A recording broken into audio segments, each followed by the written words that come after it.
ആദരണീയ അധ്യക്ഷനും വേദിയിലിരിക്കുന്ന വിശിഷ്ട വ്യക്തികൾക്കും സന്നിഹിതരായിരിക്കുന്ന ഗുരുജനങ്ങൾക്കും അമ്മമാർക്കും പ്രിയ സഹോദരീ സഹോദരന്മാർക്കും നമസ്കാരം.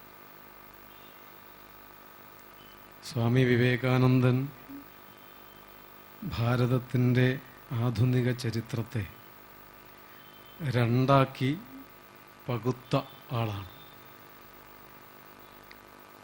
വിവേകാനന്ദന് മുൻപുള്ള ഭാരതം, വിവേകാനന്ദന് ശേഷമുള്ള ഭാരതം, അങ്ങനെ രണ്ട് ഭാരതം നിലവിലുണ്ട്. മുൻപ് സ്വാമി വിവേകാനന്ദന് മുൻപ് ആത്മബോധമില്ലാത്ത, ആത്മാഭിമാനമില്ലാത്ത അടിമകളായ ഭാരതമായിരുന്നു ഉണ്ടായിരുന്നത്. ആത്മബോധമില്ലാത്തവൻ എന്ത് അഭിമാനം? ആത്മാഭിമാനമില്ലാത്തവന് അടിമയായാലെന്താ, സ്വതന്ത്രനായാലെന്താ? രണ്ടും കണക്കാണ്. അടിമയ്ക്ക് സ്വാതന്ത്ര്യത്തിൻ്റെ വിലയറിയണമെങ്കിൽ താൻ അടിമയാണ് എന്ന ബോധമുണ്ടാവണം. അടിമയാണ് എന്ന ബോധമുണ്ടാവണമെങ്കിൽ താൻ ആരാണ് എന്ന അറിവുണ്ടാവണം. ആ അറിവിനെയാണ് ആത്മബോധമെന്ന് പറയുന്നത്. അങ്ങനത്തെ ആത്മബോധം നഷ്ടപ്പെട്ടു പോയ, അതുകൊണ്ട് തന്നെ അഭിമാനശൂന്യമായ, ആ അഭിമാനശൂന്യത കൊണ്ട് നട്ടെല്ല് വളഞ്ഞ ഒരു സമൂഹമായി ഭാരതം ജീവിച്ച് വന്നിരുന്ന കാലമാണ് സ്വാമി വിവേകാനന്ദന് മുൻപുള്ള ഭാരതം. അപകർഷതാബോധം കൊണ്ട് നട്ടെല്ല് വളഞ്ഞ് തല കുനിച്ച് മറ്റുള്ളവരുടെ മുമ്പിൽ അഭിമാനത്തോടെ തല ഉയർത്തി നിൽക്കുവാനുള്ള കെൽപ്പില്ലാതെ നിലത്തിഴഞ്ഞു കഴിഞ്ഞിരുന്ന ഒരു ഭാരതം. അങ്ങനെ ഒരു ഭാരതമാണ് സ്വാമി വിവേകാനന്ദന് മുൻപുള്ള ഭാരതം. അങ്ങനെയുള്ള ഭാരതമാകുവാൻ കാരണമുണ്ട്. വെറുതെ അങ്ങനെ ഒരു ഭാരതമായതല്ല. അങ്ങനെ ഒരു ഭാരതത്തെ സൃഷ്ടിക്കുവാൻ വേണ്ടിയുള്ള പ്രയത്നം അതിന് തൊട്ട് മുൻപ് നടന്നിരുന്നു. നമ്മളെ പഠിപ്പിച്ചു പോന്നിരുന്നത് ലോകത്തിലെ ഏറ്റവും പ്രാകൃതരായ ജനത ഭാരതീയരാണ് എന്നാണ്. ലോകത്തിലെ ഏറ്റവും ദരിദ്രവാസികളായ ജനത ഭാരതീയരാണ്. ലോകത്തിലെ നിരക്ഷരരായ സമൂഹം ഹിന്ദുക്കളാണ്. ഇതാണ് കുറച്ചു കാലമായി നമ്മളെ യൂറോപ്യന്മാർ പഠിപ്പിച്ചു കൊണ്ടിരുന്നത്. ഏറ്റവും പ്രാകൃതമായ ജനത ഇപ്പോഴും സ്വാതന്ത്ര്യം കിട്ടി ഈ 7 പതിറ്റാണ്ട് ആയ സന്ദർഭത്തിലും നമ്മുടെ കുട്ടികളെ, ഇവിടെ ഇരിക്കുന്ന അധ്യാപകരുണ്ടെങ്കിൽ ആ അധ്യാപകർ കലാലയങ്ങളിലും വിദ്യാലയങ്ങളിലും സർവകലാശാലകളിലും പഠിപ്പിച്ചു കൊണ്ടിരിക്കുന്ന, അതിന് വ്യത്യാസങ്ങളുണ്ട്.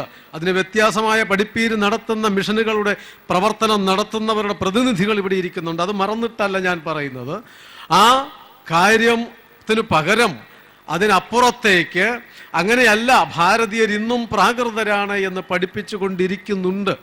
ആ പ്രാകൃതരാണ് എന്ന് പറയുവാൻ കാരണം നമ്മുടെ വിശ്വാസം കല്ലിനെയും മരത്തിനെയും ആരാധിക്കുന്ന, മലയെയും പുഴയെയും പൂജിക്കുന്ന, പ്രാണികളെ ആരാധിക്കുന്ന, പ്രകൃതിയെ പൂജിക്കുന്ന, സംരക്ഷിക്കുന്ന, അതിലൊക്കെ ഈശ്വരനുണ്ട് എന്ന് വിചാരിച്ച് അതിനെയൊക്കെ ആരാധിക്കുന്ന പ്രാകൃതമായ ആരാധനാ സമ്പ്രദായങ്ങളുള്ള ഒരു ജനത.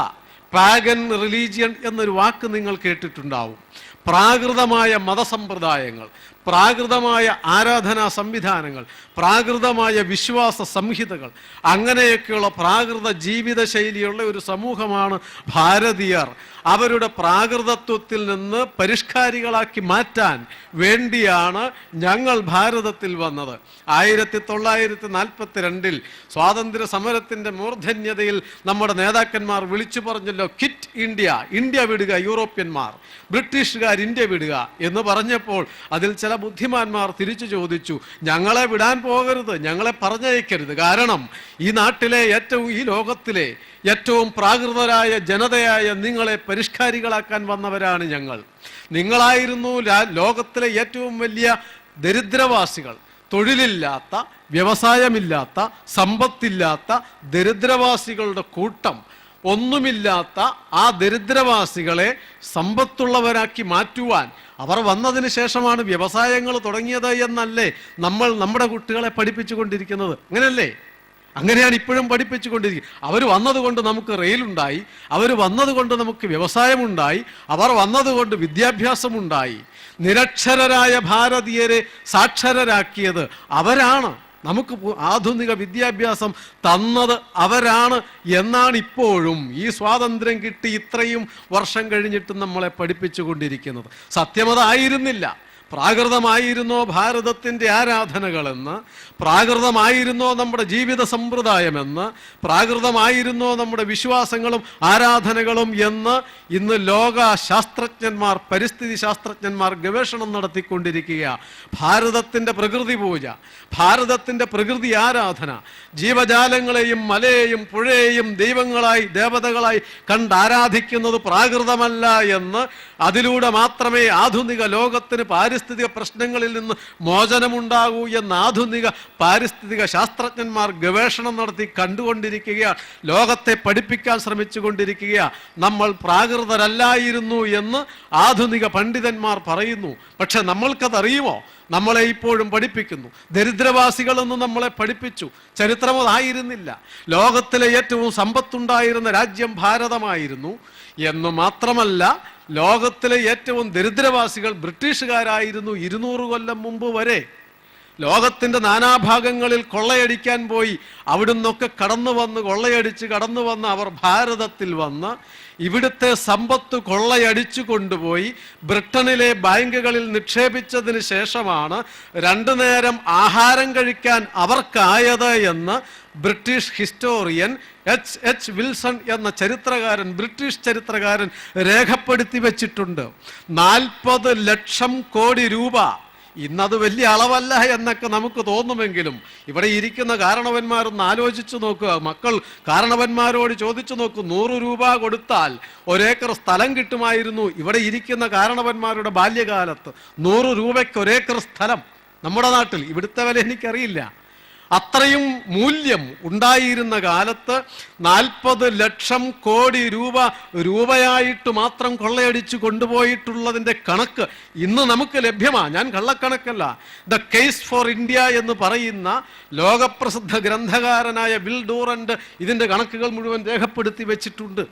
അത്രയും പണം കൊണ്ടുപോയത് എവിടുന്നാ? ഇവിടെ നമ്മൾ ദരിദ്രവാസികളായിരുന്നുവെങ്കിൽ, നമ്മൾ തൊഴിലില്ലാത്തവരായിരുന്നുവെങ്കിൽ, അതൊന്നും വിശദീകരിക്കുവാൻ ഞാൻ ഉദ്ദേശിക്കുന്നില്ല. അതല്ല എൻ്റെ വിഷയം.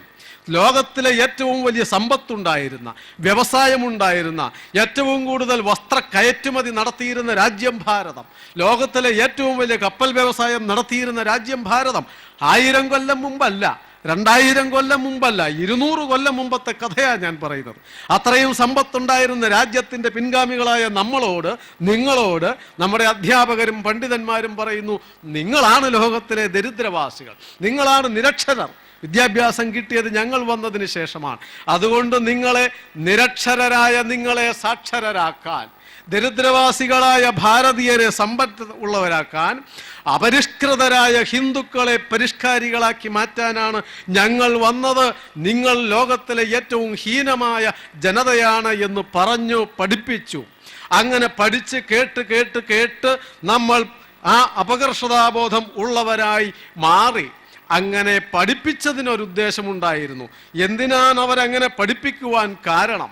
ആ കാരണം എന്ത് എന്ന് പഠിപ്പിച്ചവർ തന്നെ എഴുതി വെച്ച ഒരു വാക്യം ഞാൻ വായിക്കാം. 1835 ഫെബ്രുവരി മാസം 2-ാം തീയതി ബ്രിട്ടീഷ് പാർലമെന്റിൽ ഒരു പ്രസംഗം നടന്നു. ആ പ്രസംഗം നടത്തിയ ആളിൻ്റെ പ്രസംഗത്തിലെ പ്രസക്തമായ 2 സെന്റൻസ് ഞാൻ വായിക്കാം. I have traveled across the length and breadth of India. I had India and I have not seen one person who is a beggar, who is a thief. ഞാൻ ഭാരതത്തിൽ നെടുകയും കുറുകയും സഞ്ചരിച്ചു. പക്ഷേ അവിടെയൊക്കെ സഞ്ചരിച്ചിട്ടും എനിക്കൊരു ഒരു ഭിക്ഷക്കാരനെയോ ഒരു കള്ളനെയോ കണ്ടെത്തുവാൻ കഴിഞ്ഞില്ല. കള്ളന്മാരില്ലാത്തത് രാജാക്കന്മാരെ പേടിച്ചിട്ടാന്ന് വെക്കാം. ഭിക്ഷക്കാരില്ലായിരുന്നു എന്ന് പറഞ്ഞാൽ അതിൻ്റെ അർത്ഥം പാവങ്ങളില്ലായിരുന്നു എന്നല്ല.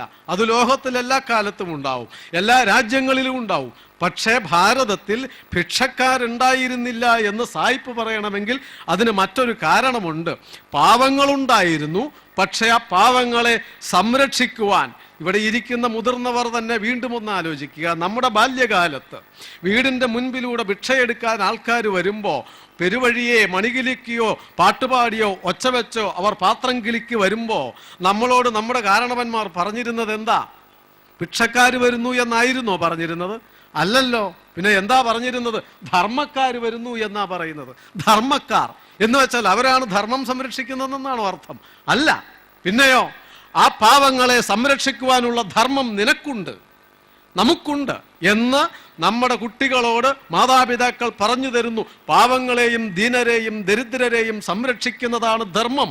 ആ ധർമ്മം ചെയ്യുവാനുള്ള സന്ദർഭമാണിത് എന്ന് പറഞ്ഞ് മാതാപിതാക്കൾ പണമോ ദ്രവ്യങ്ങളോ വസ്ത്രങ്ങളോ ഒക്കെ കുട്ടികളുടെ കയ്യിൽ കൊടുത്ത് ഈ പാവങ്ങൾക്ക് കൊടുക്കുമായിരുന്നു. അങ്ങനെ ധർമ്മം സംരക്ഷിക്കുന്ന, ധർമ്മത്തിൻ്റെ പാതയിലൂടെ സഞ്ചരിക്കുവാനുള്ള സന്ദർഭം കിട്ടുന്നത് കൊണ്ടാണ് ഭിക്ഷക്കാരില്ലാതെ പോയത്. ദരിദ്രവാസികളും പാവങ്ങളും ഉണ്ടായിരുന്നപ്പോഴും ഭിക്ഷക്കാരില്ലായിരുന്നു എന്ന് സായിപ്പ് പറയുവാൻ കാരണം. പക്ഷേ അല്പം കുറെ പേര് പാവങ്ങൾ ഉണ്ടായിരിക്കുമ്പോഴും പ്രബലമായ മറ്റൊരു സമൂഹം മുഴുവനുണ്ട് എന്ന് ചിന്തിക്കണം.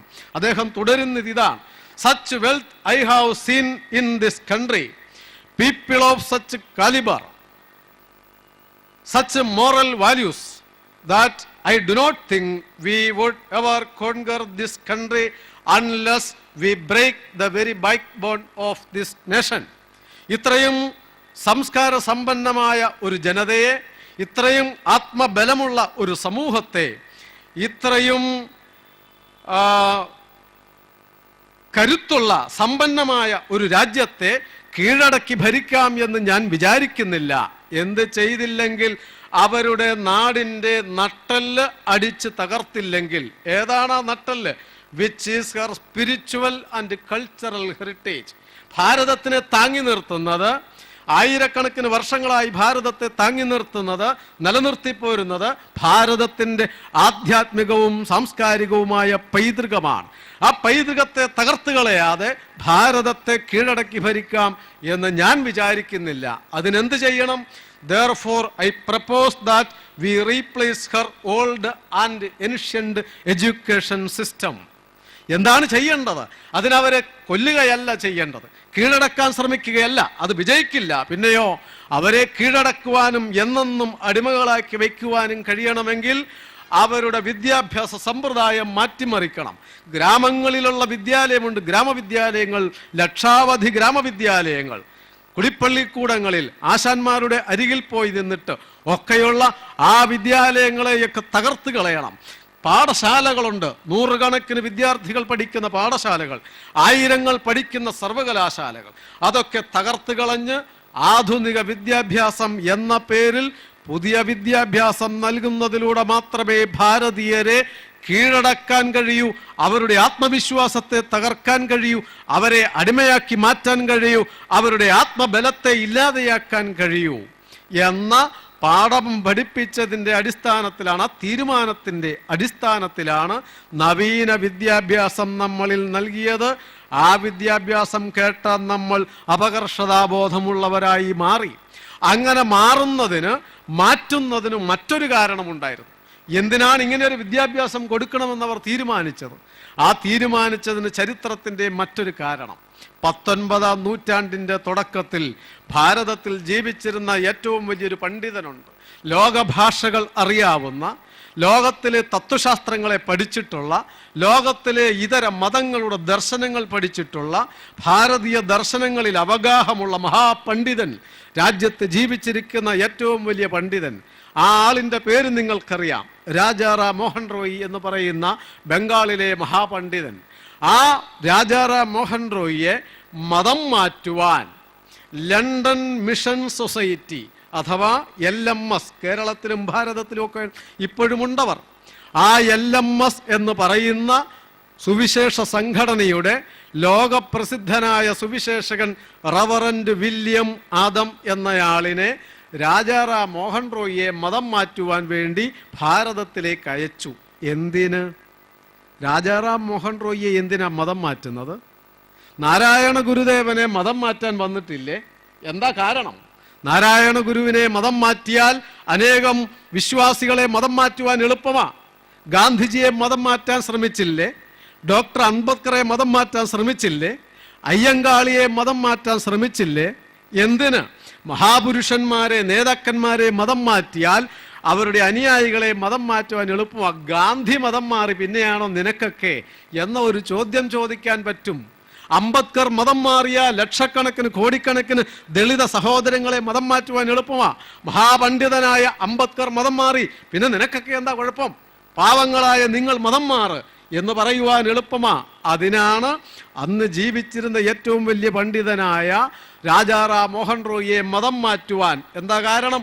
33 ഈശ്വരന്മാരുണ്ട് ഹിന്ദുക്കൾക്ക്. അവരുടെ നേതാവാ രാജാറാം മോഹൻ റോയി. ആ 33 ഈശ്വരന്മാരുള്ള ഹിന്ദുക്കളുടെ നേതാവായ രാജാറാം മോഹൻ റോയിയെ മതം മാറ്റുവാൻ വന്ന ലണ്ടൻ മിഷൻ സൊസൈറ്റിയുടെ സുവിശേഷകൻ വന്നത് 33 ഈശ്വരന്മാരെ നേരിടാൻ 3 ദൈവസങ്കല്പങ്ങളുമായിട്ടാണ്. ട്രിനിറ്റി എന്ന് നിങ്ങൾ കേട്ടിട്ടില്ലേ? തൃത്വം, പിതാവ്, പുത്രൻ, പരിശുദ്ധാത്മാവ്. ഇതാണ് തൃത്വം.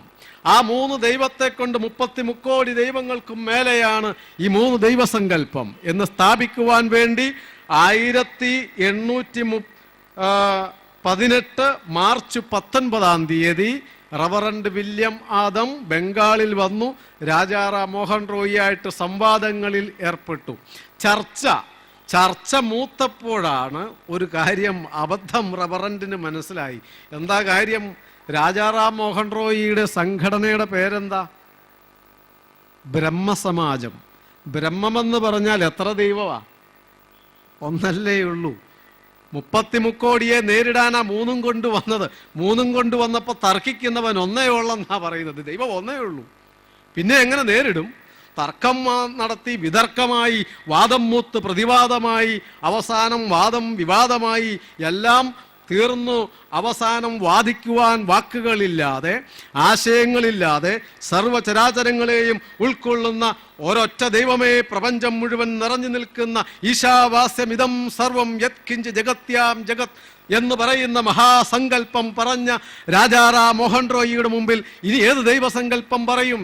ഈശ്വര സർവഭൂതാനാം ഹൃദ്ദേശേ അർജുന തിഷ്ഠതി എന്ന് പറയുന്ന വേദമന്ത്രം ഉദ്ഘോഷിക്കുന്ന ഭഗവത്ഗീതയിലെ മഹാദർശനം പറയുന്ന രാജാറാം മോഹൻ റോയിയെ എങ്ങനെ മതം മാറ്റും എന്ന് പറയാൻ നിവൃത്തിയില്ലാതെ, ഗതിയില്ലാതെ റവറൻഡ് വില്യം ആദം എന്ന് പറയുന്ന മഹാസുവിശേഷകൻ, ലോകപ്രസിദ്ധ സുവിശേഷകൻ 3 വർഷത്തെ തർക്കത്തിന് ശേഷം 1821 മെയ് 7 ഹിന്ദുമതം സ്വീകരിച്ചു. ഇതാണുണ്ടായത്. ഹിന്ദുമതം സ്വീകരിച്ചു. ഉണ്ടായപ്പോൾ ഇതാണ് ലോകപ്രസിദ്ധ സുവിശേഷകന്റെ ഗതി. ഇതാണെങ്കിൽ സാധാ സുവിശേഷകന്മാരുടെ ഗതി എന്തായിരിക്കും? ഭാരതത്തിലേക്ക് പോകുന്നവന്റെ ആ ആൾക്കാരെ മുഴുവൻ മതം മാറ്റാൻ പോകുന്നവൻ സ്വയം മതം മാറിയാൽ ഹിന്ദു ദർശനത്തിന്റെ ഗരിമ, മഹത്വം, വിളംബരം തിരിച്ചറിഞ്ഞ, അതിൻ്റെ ആഴവും പരപ്പും കണ്ട അന്തിച്ചു പോയ ആ സുവിശേഷ പ്രവർത്തകന്മാരുടെ കേന്ദ്രമായ ലണ്ടനിലെ ബുദ്ധിജീവികൾ തീരുമാനിച്ചു, ഇങ്ങനെ പോയാൽ ഭാരതത്തെ കീഴടക്കാൻ പറ്റില്ല എന്ന് മാത്രമല്ല, നമ്മൾ മുഴുവൻ ഹിന്ദുക്കളാകേണ്ടി വരും എന്ന് തിരിച്ചറിഞ്ഞപ്പോഴാണ് ഹിന്ദുക്കളുടെ ശരിയായ ദർശനം അറിയാത്തവരായി അവർ മാറണം. അവർ അറിവില്ലാത്തവരായി മാറണം. സ്വന്തം സംസ്കാരത്തെക്കുറിച്ച് അറിവില്ലാത്ത, സ്വന്തം പൈതൃകത്തെക്കുറിച്ച് അറിവില്ലാത്ത ഒരു സമൂഹമായി അധപ്പതിക്കണം. ചിന്മയാനന്ദ സ്വാമി ഒരിക്കൽ രാഷ്ട്രീയ സ്വയംസേവക സംഘത്തിൻ്റെ ഒരു ക്യാമ്പ് ഉദ്ഘാടനം ചെയ്തുകൊണ്ട് പ്രസംഗിക്കുമ്പോൾ തുടങ്ങിയത് ഇങ്ങനെയാണ്: തെരുവിൽ വളർന്ന ഒരു കുട്ടി പിഴച്ചാൽ അവൻ അറ്റം വരെയും പിഴയ്ക്കും. തറവാട്ടിൽ പിറന്ന കുട്ടി പിഴച്ചാൽ അവൻ അധികം പിഴയ്ക്കുവാൻ സാധ്യമല്ല. കുറിച്ചറിയാത്ത, തറവാടിത്വമില്ലാത്ത, പൈതൃക ബോധമില്ലാത്ത ഒരുവന് പിഴയ്ക്കുവാൻ, നീചനാകുവാൻ എത്ര വേണമെങ്കിലും കഴിയും എന്ന് ചിന്മയാനന്ദ സ്വാമിജി പറഞ്ഞിട്ടുണ്ട്. എന്നതുപോലെ ഈ ഭാരതീയർ മുഴുവൻ പൈതൃകമില്ലാത്തവരായി മാറണം, പിതൃത്വത്തെക്കുറിച്ച് അറിവില്ലാത്തവരായി മാറണം. അങ്ങനെ മാറണമെങ്കിൽ എന്ത് ചെയ്യണം? അങ്ങനെയാണ് ഈ പുതിയ വിദ്യാഭ്യാസ പദ്ധതി ഉണ്ടാക്കുവാൻ കാരണം ഭാരതീയരെ പൈതൃക ശൂന്യരാക്കി മാറ്റുവാൻ, സ്വന്തം പൈതൃകത്തെക്കുറിച്ച് അറിവില്ലാത്തവരാക്കി അധപ്പതിപ്പിക്കുവാൻ, സ്വന്തം ചരിത്രം അറിയാത്തവരാക്കി മാറ്റുവാൻ, അപകർഷതാ ബോധമുള്ളവരാക്കി മാറ്റുവാനാണ് ആധുനിക വിദ്യാഭ്യാസം. ഇന്നും നമ്മുടെ വിദ്യാലയങ്ങളിൽ നൽകിക്കൊണ്ടിരിക്കുന്ന വിദ്യാഭ്യാസം അന്ന് 200ഓളം കൊല്ലം മുൻപ് ആവിഷ്കരിച്ചത്. അപകർഷതാബോധമുണ്ടായോ നമുക്ക്, നിങ്ങൾക്ക്? ഇപ്പോഴും സ്വാതന്ത്ര്യം കിട്ടി വർഷം ഇത്രയായില്ലേ, നമുക്ക് അപകർഷതാബോധമുണ്ടായോ? ചെറിയ ഒരു പരീക്ഷ നടത്തിയാൽ മതി. നമ്മളൊക്കെ യൂറോപ്യന്മാരുടെ ആണ്ടുപിറപ്പ് ഏതാണ്ട് 1 മാസം മുൻപ് ആഘോഷിച്ചല്ലോ. ക്രിസ്തു വർഷ ആഘോഷം നടത്തിയില്ലേ? ക്രിസ്തു വർഷ ആരംഭത്തിന് ഹാപ്പി ന്യൂ ഇയർ ഒരു SMS അയക്കാത്ത ആരെങ്കിലും ഉണ്ടോ ഇവിടെ? തെറ്റല്ല. കാരണം നമ്മുടെ നാട്ടിൽ ക്രിസ്തുമത വിശ്വാസികൾ ധാരാളമുണ്ട്, സുഹൃത്തുക്കളുണ്ട്, സഹപാഠികളുണ്ട്, സഹയോഗികളുണ്ട്. അതുകൊണ്ട് ക്രിസ്തു വർഷ ആരംഭത്തിന് SMS അയച്ചത് തെറ്റല്ല. ചോദ്യം, ആ SMS അയച്ച നിങ്ങളുടെ മൊബൈലിലേക്ക് കൃഷ്ണവർഷ ആരംഭത്തിന് ആരെങ്കിലും ഒരു ക്രിസ്ത്യൻ സുഹൃത്ത് നിങ്ങൾക്ക് SMS അയച്ചോ? ഇല്ലല്ലോ. അയക്കാഞ്ഞപ്പോൾ നമുക്ക് തോന്നിയോ അതൊരു മര്യാദയാണോ? നമ്മൾ അങ്ങോട്ട് അയച്ചപ്പോൾ നമ്മുടെ വർഷാരംഭത്തിന് ഇങ്ങോട്ടൊരു SMS അയക്കേണ്ടതായിരുന്നില്ലേ? അതല്ലേ മര്യാദ? എന്തുകൊണ്ട് തോന്നിയില്ല? ഇരിക്കട്ടെ, അതിനും ഒരു 6 ദിവസം മുൻപ് നമ്മളെല്ലാം ക്രിസ്തു ജയന്തി ആഘോഷിച്ചില്ലേ? ഹിന്ദുക്കളൊക്കെ എല്ലാവരും വീട്ടിൽ നക്ഷത്ര വിളക്കുകൾ തൂക്കിയില്ലേ? പുൽക്കൂടുകൾ ഉണ്ടാക്കിയില്ലേ? ഉണ്ണിയേശുവിനെ സ്ഥാപിച്ചില്ലേ? നമ്മൾ ഹിന്ദുക്കൾ ക്രിസ്തുമത വിശ്വാസികൾ അല്ലാഞ്ഞിട്ടും പുൽക്കൂടൊരുക്കി നക്ഷത്ര വിളക്കുകൾ അവർ തൂക്കുന്നതിന് മുന്നേ നമ്മൾ തൂക്കിയില്ലേ? അങ്ങനെ തൂക്കി ക്രിസ്തു ജയന്തി ആഘോഷിച്ചില്ലേ? ഹാപ്പി ക്രിസ്മസ് എന്ന സന്ദേശമയച്ചില്ലേ? അത് തെറ്റെന്നല്ല ഞാൻ പറഞ്ഞത്, നല്ലതാണ്. നമ്മൾക്ക് അത്രയും ഹൃദയവിശാലതയുണ്ട്. ചോദ്യം, ആ ക്രിസ്തു ജയന്തിക്ക് SMS അയച്ച നിങ്ങളുടെ മൊബൈലിലേക്ക് ഏതെങ്കിലും ക്രിസ്ത്യൻ സുഹൃത്ത് ഹാപ്പി കൃഷ്ണ ജയന്തി അയച്ചോ? അയക്കാഞ്ഞപ്പോൾ നമുക്കതിൽ ഒരു അഭിമാനക്കുറവ് തോന്നിയോ? ഒരു പാല വിട്ടാൽ അങ്ങോട്ടും ഇങ്ങോട്ടും എങ്കിലും വേണ്ടേ? എന്താ അങ്ങനെയൊന്നും നമുക്ക് തോന്നാഞ്ഞത്? അവർ കണിയൊരുക്കിയോ? നമ്മൾ പുൽക്കോടൊരുക്കി. അവർ കണിയൊരുക്കാത്തപ്പോൾ നമ്മൾ ചോദിച്ചോ ഞങ്ങൾ ചെയ്യുന്നില്ലേ, നമുക്ക് സ്നേഹമല്ലേ, എന്തുകൊണ്ട് നിങ്ങൾ കണിയൊരുക്കുന്നില്ല? ക്രിസ്ത്യൻ വീടുകളിൽ കണിയൊരുക്കട്ടെ. ഫലമൂലാദികൾ വെച്ചുകൊണ്ട് നിലവിളക്ക് കത്തിച്ച് ശ്രീകൃഷ്ണന്റെ ഫോട്ടോ വെക്കാൻ എന്തുകൊണ്ട് ചെയ്തില്ല? തയ്യാറായില്ല. അത് തയ്യാറാകാത്തപ്പോൾ നമുക്കൊരു അഭിമാനക്ഷതം തോന്നാഞ്ഞത് എന്തുകൊണ്ടാ? അപകർഷതാബോധം ഉള്ളിൽ കിടക്കുന്നത് കൊണ്ട്. അതും നിൽക്കട്ടെ. മലയാളികൾക്ക് ഒരു വർഷമുണ്ടല്ലോ, മലയാള വർഷം. ഏതാണെന്നറിയുമോ? എത്രയാണെന്നറിയുമോ? ഏത് ദിവസം, ഏത് നാള്, വർഷം, മാസം, നക്ഷത്രം, തീയതി നമുക്കറിയുമോ? അറിയാത്തത് എൻ്റെയും നിങ്ങളുടെയും കുറ്റമല്ല, അറിയാത്തതിനെ കുറിച്ചല്ല. പോട്ടെ, ഇവിടെ ഇരിക്കുന്നവരെല്ലാം എനിക്കുറപ്പുണ്ട് ഉന്നത വിദ്യാഭ്യാസം കിട്ടിയവരാണ്. ആ കിട്ടിയ നിങ്ങളോടൊരു ചോദ്യം, ഭാരതത്തിൻ്റെ ഔദ്യോഗിക കലണ്ടർ ഏതാണെന്നറിയുമോ? ഇന്ത്യയുടെ ഒഫീഷ്യൽ കലണ്ടർ. അത് ആരുണ്ടാക്കിയതാണ്? എന്നുണ്ടാക്കിയതാണ്? എങ്ങനെ ഉണ്ടായതാണ്? എത്ര വർഷമാണ്? അറിയുമോ? സ്വന്തം നാടിൻ്റെ ചരിത്രമറിയാത്ത, സ്വന്തം ചരിത്രത്തെക്കുറിച്ച് അറിവില്ലാത്തവരായി നാം മാറിയില്ലേ ഇത്രയും വിദ്യാഭ്യാസം കിട്ടിയിട്ടും? വിവേകാനന്ദ സ്വാമികൾ പറഞ്ഞു, നമുക്ക് 1898 ജനുവരി മാസം 12-ാം തീയതി സുരേഷ് നാഥ സെൻ എന്ന ആളിന് അയച്ച കത്തിൽ വിവേകാനന്ദ സ്വാമികൾ പറഞ്ഞു, നമുക്ക് ഇംഗ്ലീഷുകാരുടെ മുത്തപ്പന്മാരെ കുറിച്ചുള്ള കഥയും തീയതിയുമെല്ലാം നാം കാണാതെ പഠിച്ചു വയ്ക്കുന്നു. എന്നാൽ നമ്മുടെ ആളുകളെ കുറിച്ച് നാം ശോച്യമായ തരത്തിൽ അശ്രദ്ധരാണ്, അറിവില്ലാത്തവരാണ്. സ്വന്തം കാരണവന്മാരെ കുറിച്ച് നമുക്കറിയില്ല. യൂറോപ്യന്മാരുടെ മുത്തപ്പന്റെ പേര് നമുക്കറിയാം. സ്വന്തം ചരിത്രത്തെക്കുറിച്ച് നമുക്കറിയില്ല. പാഠപുസ്തകത്തിൽ പഠിപ്പിക്കുന്നില്ലേ? 1-ാം സ്വാതന്ത്ര്യ സമരം ഏതാ വർഷം? കുട്ടികൾക്കൊക്കെ അറിയാമല്ലോ. ആദ്യം ഫസ്റ്റ് ഫ്രീഡം സ്ട്രഗിൾ 1857. വിഡ്ഢിത്തം നിങ്ങൾ എഴുതി വെക്കണം, ഇല്ലേ മാർക്ക് കിട്ടില്ല. അത് പമ്പര വിഡ്ഢിത്തമാ, ചരിത്ര വിഡ്ഢിത്തം. സ്വന്തം നാടിൻ്റെ സ്വാതന്ത്ര്യ സമര ചരിത്രം പോലും അറിയാത്തവരായി. ഇത് വിശദീകരിക്കാൻ എനിക്കിവിടെ സമയമില്ല. ചരിത്രമറിയാത്ത അധ്യാപകർ, ചരിത്രമറിയാത്ത പ്രൊഫസർമാർ, ചരിത്രമറിയാത്ത വിദ്യാഭ്യാസ വിചക്ഷണന്മാർ നയിക്കുന്ന ദരിദ്ര ഭാരതമായി നാം മാറിപ്പോയിട്ടുണ്ടെങ്കിൽ ആ അധപ്പതനം ഇപ്പോഴും നിലനിൽക്കുന്നു. സ്വന്തം ചരിത്രവും പൈതൃകവും അറിയാത്ത, അതിൽ അഭിമാനമില്ലാത്തൊരു തലമുറയായി മാറിയ ഈ പശ്ചാത്തലത്തിലാണ് സ്വാമി വിവേകാനന്ദന്റെ ചിക്കാഗോയിൽ നടന്ന പ്രസംഗം എന്ന് നാം ഓർക്കണം. 1893 സെപ്റ്റംബർ മാസം 11 ചിക്കാഗോയിൽ ഒരു വലിയ മതമഹാസമ്മേളനത്തിൽ പ്രസംഗിക്കുന്നത് കേട്ടതിൻ്റെ വാർത്ത ആഴ്ചകൾക്ക് ശേഷം ഇവിടെ വന്നപ്പോഴാണ് തലകുനിച്ചിരുന്നവർ ഒന്ന് തല പൊക്കിയത്. അപകർഷതാബോധം കൊണ്ട് തല ഉയർത്താതെ നടന്നിരുന്ന ഭാരതീയൻ ഒന്ന് നിവർന്ന് നടക്കാൻ ശ്രമിച്ചത്. നമ്മൾ മോശക്കാരല്ല ഇല്ലേ, നമ്മൾ കെട്ടവരല്ല എന്ന തോന്നൽ, നമുക്ക് കൊള്ളാവുന്നത് എന്തൊക്കെ ഉണ്ടല്ലോ എന്ന ഒരു അഭിമാന ബോധം അമേരിക്കയിലെ ചിക്കാഗോയിൽ പ്രസംഗം നടത്തിയപ്പോഴാണ്. പക്ഷേ ഒരു കാര്യം നിങ്ങൾ ഓർമ്മിച്ചു വെച്ചില്ലെങ്കിൽ, പാഠം പഠിച്ചില്ലെങ്കിൽ, അമേരിക്കയിൽ നടന്നത് മതമഹാസമ്മേളനം എന്നല്ലേ നമ്മളൊക്കെ ധരിച്ചു വച്ചിരിക്കുന്നത്. അല്ല, ചിക്കാഗോയിൽ 1893 നടന്നത് മതമഹാസമ്മേളനമല്ല. പിന്നെയോ ആ പരിപാടിയുടെ പേര് കൊളംബിയൻ എക്സ്പോസിഷൻ എന്നാണ് പരിപാടിയുടെ പേര്. എന്ന് പറഞ്ഞാൽ കൊളംബസ് അമേരിക്ക കണ്ടുപിടിച്ചതിൻ്റെ 400ാം വാർഷിക ആഘോഷം, യൂറോപ്യന്മാർ അമേരിക്ക കീഴടക്കിയതിൻ്റെ 400ാം വാർഷിക ആഘോഷം, പാശ്ചാത്യന്മാർ അമേരിക്കയുടെ പ്രാചീന സംസ്കാരങ്ങളെ മുച്ചൂടും മുടിച്ചു കളഞ്ഞതിൻ്റെ 400ാം വാർഷിക ആഘോഷം, അമേരിക്കയിലെ പരമ്പരാഗത മത ഈശ്വര വിശ്വാസങ്ങളെ തകർത്തെറിഞ്ഞ് അവരെ മുഴുവൻ മതം മാറ്റി അടിമകളാക്കിയതിൻ്റെ 400ാം വാർഷിക ആഘോഷത്തിൻ്റെ പേരാണ് കൊളംബിയൻ എക്സ്പോസിഷൻ.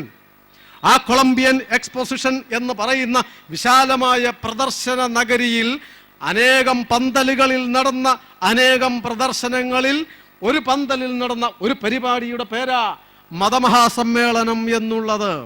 അത് നാം പഠിച്ച് ഓർമ്മിച്ച് വെച്ചില്ലെങ്കിൽ, അത് ഞാനിപ്പോൾ പറയുവാൻ കാരണമുണ്ട്, കരുതിയിരുന്നില്ലെങ്കിൽ, ജാഗ്രത പാലിച്ചിരുന്നില്ലെങ്കിൽ ഭാരതത്തിൽ, കേരളത്തിൽ ഒരു ഗാമ എക്സ്പോസിഷൻ നടത്തേണ്ട ഗതികേട് വരും നമ്മുടെ കുട്ടികൾ ജീവിച്ചിരിക്കെ.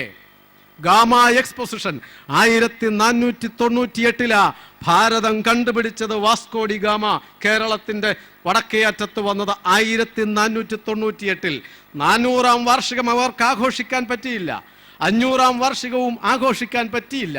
പക്ഷേ 1000 വർഷം തികയുമ്പോൾ ഭാരതത്തിൽ മുഴുവൻ ഒരു ഗാമ എക്സ്പോസിഷൻ നടത്തി മുഴുവൻ ഭാരതീയരെയും കീഴടക്കിയതിൻ്റെ ആഘോഷം യൂറോപ്യന്മാർ നടത്താതിരിക്കണമെങ്കിൽ, അങ്ങനെ നടത്താനുള്ള ഗതികേടുണ്ടാകാതിരിക്കണമെങ്കിൽ, ഭാരതത്തിലെ ജീവിച്ചിരിക്കുന്ന കോടാനുകോടി ഭാരതീയർ അടിമകളായി ഇനിയും അധപ്പതിക്കാതിരിക്കണമെങ്കിൽ ഈ ചരിത്രം നാം ഓർത്തുവെക്കേണ്ടതുണ്ട്. അങ്ങനെ ഓർത്തു വയ്ക്കുവാനുള്ള അഭിമാന ബോധം നാം കാണിക്കേണ്ടതുണ്ട്. അഭിമാനമുള്ളവരായി നാം മാറേണ്ടതുണ്ട്. നമ്മുടെ പൈതൃകത്തിൽ അഭിമാനമുള്ളവരായി നാം മാറണം. പൈതൃകത്തെക്കുറിച്ച് അറിവുള്ളവരായി നാം മാറണം. വിവേകാനന്ദ സ്വാമികൾ പറഞ്ഞു, നമ്മുടെ പാരമ്പര്യത്തെ പുച്ഛിക്കുന്നവരെ കുറിച്ച് പറഞ്ഞപ്പോൾ സ്വാമികൾ പറഞ്ഞത് 500 കൊല്ലം തികച്ച ഒരു ജീവിത സമ്പ്രദായം കാണിച്ചതാ ലോകത്തിലെവിടെയെങ്കിലും? നിങ്ങൾക്ക് പറയാമോ? ലോകത്തിലെവിടെയെങ്കിലും ഒരു മതം 500 കൊല്ലം തികച്ച ഒറ്റ ദൈവം, ഒറ്റ മതം, ഒറ്റ ഗ്രന്ഥം എന്ന് പറഞ്ഞുകൊണ്ട് ജീവിച്ച ഏതെങ്കിലും ഒരു മതമുണ്ടോ? ഒരൊറ്റ തത്വശാസ്ത്രം കൊണ്ട് ലോകത്തെ മുഴുവൻ മാറ്റിമറിക്കാം എന്ന് പറഞ്ഞ് 500 കൊല്ലം നിലനിന്ന ഒരു തത്വശാസ്ത്രം, ഒരു ദർശനം ഏതെങ്കിലും ഉണ്ടോ ലോകത്തിൽ?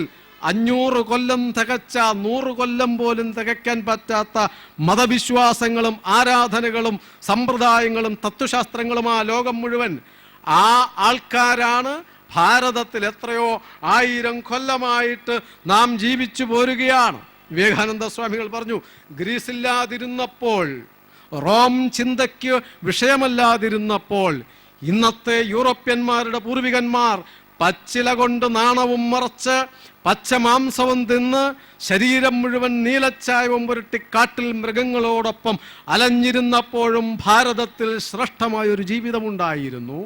പോരാ, ചരിത്രം എത്തിനോക്കാതിരുന്ന അക്കാലത്തും ഐതിഹ്യങ്ങൾക്ക് തുറിച്ചു നോക്കുവാൻ ധൈര്യപ്പെടാതിരുന്ന അക്കാലം തൊട്ടിന്നോളം ഭാരതത്തിൽ നിന്നാണ് ദർശനങ്ങളുടെ തരംഗങ്ങൾ ലോകത്തെ മുഴുവൻ ആപ്ലാവനം ചെയ്തിട്ടുള്ളത്. ആ ഭാരതം ഇന്നും ജീവിക്കുന്നു. എത്ര കാലമായി ജീവിക്കുന്നു എന്നറിയാത്ത ഭാരതം. ആ ഭാരതത്തെ നോക്കിയിട്ടാണ് താടിയും മുടിയും മുഴുവൻ നരച്ചിട്ടും ഇന്നും അരോഗ ദൃഢഗാത്രനായി തേജസ്വിയായി നിൽക്കുന്ന മഹാപുരുഷനെ നോക്കി മീശ കുരുത്ത ശിശുക്കൾ ജൽപ്പിക്കുകയാണ് ഭാരതം പ്രാകൃതമാണെന്ന്. വിവേകാനന്ദന്റെ വാക്യമാ, മീശ വെച്ച ശിശുക്കളാണ് യൂറോപ്യന്മാർ. അവരാണ് നമ്മളോട് പറയുന്നത് 500 കൊല്ലം തികച്ച് ജീവിക്കാത്തവർ, 100 കൊല്ലം ഒന്നിച്ച് ജീവിക്കുവാൻ കഴിയാത്തവരാ പറയുന്നത് നിങ്ങൾ കൊള്ളരുതാത്തവരാണ് എന്ന്, നിങ്ങളുടേതൊന്നും കൊള്ളില്ല എന്ന്. അതല്ല ഭാരതം. എത്രയോ കാലമായി സ്വാമികൾ തന്നെ പറഞ്ഞിട്ടുണ്ട്, ഒരു കാലത്ത് ഗ്രീക്ക് സൈന്യത്തിൻ്റെ കുതിരക്കുളമ്പടി കേട്ട് ഭയപ്പെട്ടിരുന്നൊരു കാലമുണ്ടായിരുന്നു ലോകരാജ്യങ്ങൾ മുഴുവൻ. ആ ഗ്രീസ് ഇന്ന് എവിടെ പോയി? സോക്രട്ടീസിന്റെ നാട്, പ്ലേറ്റോയുടെ നാട്, അരിസ്റ്റോട്ടിലിന്റെ നാട് എവിടെ പോയിരുന്നു? ലോകത്ത് കാമ്യമായിരുന്നതിൻ്റെ മേൽ മുഴുവൻ റോമൻ കഴുകൻ വട്ടമിട്ട് പറന്നിരുന്നൊരു കാലമുണ്ടായിരുന്നു. ആഗ്രഹിക്കാൻ കൊള്ളാവുന്ന ഏത് സാധനങ്ങളെയും കയ്യിലടക്കുവാൻ, കയ്യിലെടുക്കുവാൻ, കൊള്ളയടിക്കുവാൻ, കീഴടക്കുവാൻ കരുത്തുണ്ടായിരുന്ന റോമൻ സാമ്രാജ്യം എവിടെ പോയി? സീസർ ചക്രവർത്തിമാർ ചെങ്കോൽ നടത്തിയ ഇടങ്ങളിൽ ചിലന്തി വലകെട്ടുന്നു. വിവേകാനന്ദന്റെ വാക്യമാത്. അതാണ് ആ ചക്രവർത്തിമാരും സാമ്രാജ്യങ്ങളും മുഴുവൻ ലോകത്തിൽ നിന്ന് കെട്ടുപോയിട്ടും നാം പാഠപുസ്തകത്തിൽ പഠിക്കുന്ന അനേകം സംസ്കാരങ്ങളില്ലേ? ഈജിപ്ഷ്യൻ സംസ്കാരം, പേർഷ്യൻ സംസ്കാരം, റോമ സംസ്കാരം, ഗ്രീക്ക് സംസ്കാരം, മെസപ്പൊട്ടോമിയൻ സംസ്കാരം, ഇൻക, മായ, ആസ്തക്ക്, എവിടെയൊക്കെ സംസ്കാരങ്ങൾ, എവിടെ പോയി ഈ സംസ്കാരങ്ങൾ? ആ സംസ്കാരങ്ങളുടെയൊക്കെ ശവസംസ്കാരം കഴിഞ്ഞിട്ടും ഭാരതീയ സംസ്കാരം നിലനിൽക്കുവാൻ കാരണമെന്താ? ആ ഭാരതം നിലനിൽക്കുന്നത് എന്തുകൊണ്ടാ? അത് ലോകത്തിന് സംഭാവന നൽകുവാൻ, ലോകത്തെ പഠിപ്പിക്കുവാനാണ് ഭാരതം ജീവിച്ചിരിക്കുന്നത് എന്നാ വിവേകാനന്ദ സ്വാമികൾ പറഞ്ഞത്. ആധ്യാത്മികത എന്ത് എന്ന് ലോകത്തെ പഠിപ്പിക്കുവാൻ, ഒന്നിച്ച് ജീവിക്കുന്നത് എങ്ങനെയെന്ന് കാണിച്ചു കൊടുക്കുവാൻ, നിലനിൽക്കേണ്ടത് എങ്ങനെയെന്ന് പഠിപ്പിക്കുവാൻ, സംഘർഷമില്ലാതെ മതങ്ങൾക്ക് നിലനിൽക്കേണ്ടത് എങ്ങനെയെന്ന് പഠിപ്പിക്കുവാൻ ആണ് ഭാരതം നിലനിൽക്കുന്നത് എന്നാണ് സ്വാമി വിവേകാനന്ദൻ പറഞ്ഞത്. ആ ആധ്യാത്മിക ദർശനത്തിൽ നിന്ന് ഉരുത്തിരിഞ്ഞു വന്ന ദർശനങ്ങളുണ്ട്, ജീവിത മൂല്യങ്ങൾ ലോകം മുഴുവൻ പ്രചരിപ്പിക്കേണ്ടതുണ്ട്. എത്രയോ മഹത്തായ സങ്കല്പങ്ങൾ, ധർമ്മം എന്ന സങ്കല്പം, പ്രകൃതി എന്ന സങ്കല്പം, കുടുംബം എന്ന സങ്കല്പം, ഈശ്വരൻ എന്ന സങ്കല്പം, പരിസ്ഥിതി എന്നത് സങ്കല്പമല്ല. എത്രയോ അമ്മ എന്ന സങ്കല്പം, രാഷ്ട്രമെന്ന സങ്കല്പം, ഇങ്ങനെ അനേകം സങ്കല്പങ്ങളുണ്ട്, മഹത്തായ സങ്കല്പങ്ങൾ. ആ സങ്കല്പങ്ങളാണ് ഭാരതത്തെ പിടിച്ചു നിർത്തുന്നത്. ആ സങ്കല്പങ്ങൾ ലോകം മുഴുവൻ പ്രചരിപ്പിക്കേണ്ടതുണ്ട്. അത്രയും മഹത്തായ സങ്കല്പങ്ങൾ, അമ്മ എന്ന സങ്കല്പം ലോകം മുഴുവൻ പ്രചരിപ്പിക്കേണ്ടതുണ്ട്. ആ സങ്കല്പങ്ങൾ ലോകത്തെ പഠിപ്പിക്കുവാനാണ്, ഈ ധാർമ്മിക മൂല്യങ്ങൾ, ആധ്യാത്മിക മൂല്യങ്ങൾ ലോകത്തെ പഠിപ്പിക്കുവാനാണ് ഭാരതം നിലനിൽക്കുന്നത് എന്ന സ്വാമിജി പറഞ്ഞത്. സമൂഹത്തിൻ്റെ സുരക്ഷ. ഇന്ന് സമൂഹം മുഴുവൻ സംഘർഷത്തിലാണ്. സ്ത്രീകൾ അപമാനിക്കപ്പെടുന്നു, കുട്ടികൾ കൊല്ലപ്പെടുന്നു, ആക്രമിക്കപ്പെടുന്നു. എന്താ പരിഹാരം? എവിടെയാ സുരക്ഷ? പോലീസ് വിചാരിച്ചാൽ സുരക്ഷയുണ്ടാകുമോ? ഡൽഹിയിൽ ഒരു സംഭവം ഉണ്ടായപ്പോൾ നമ്മൾ വിചാരിച്ചു ഇനി അങ്ങോട്ട് സുരക്ഷയാണെന്ന്. എന്നിട്ട് എവിടെയാ സുരക്ഷ?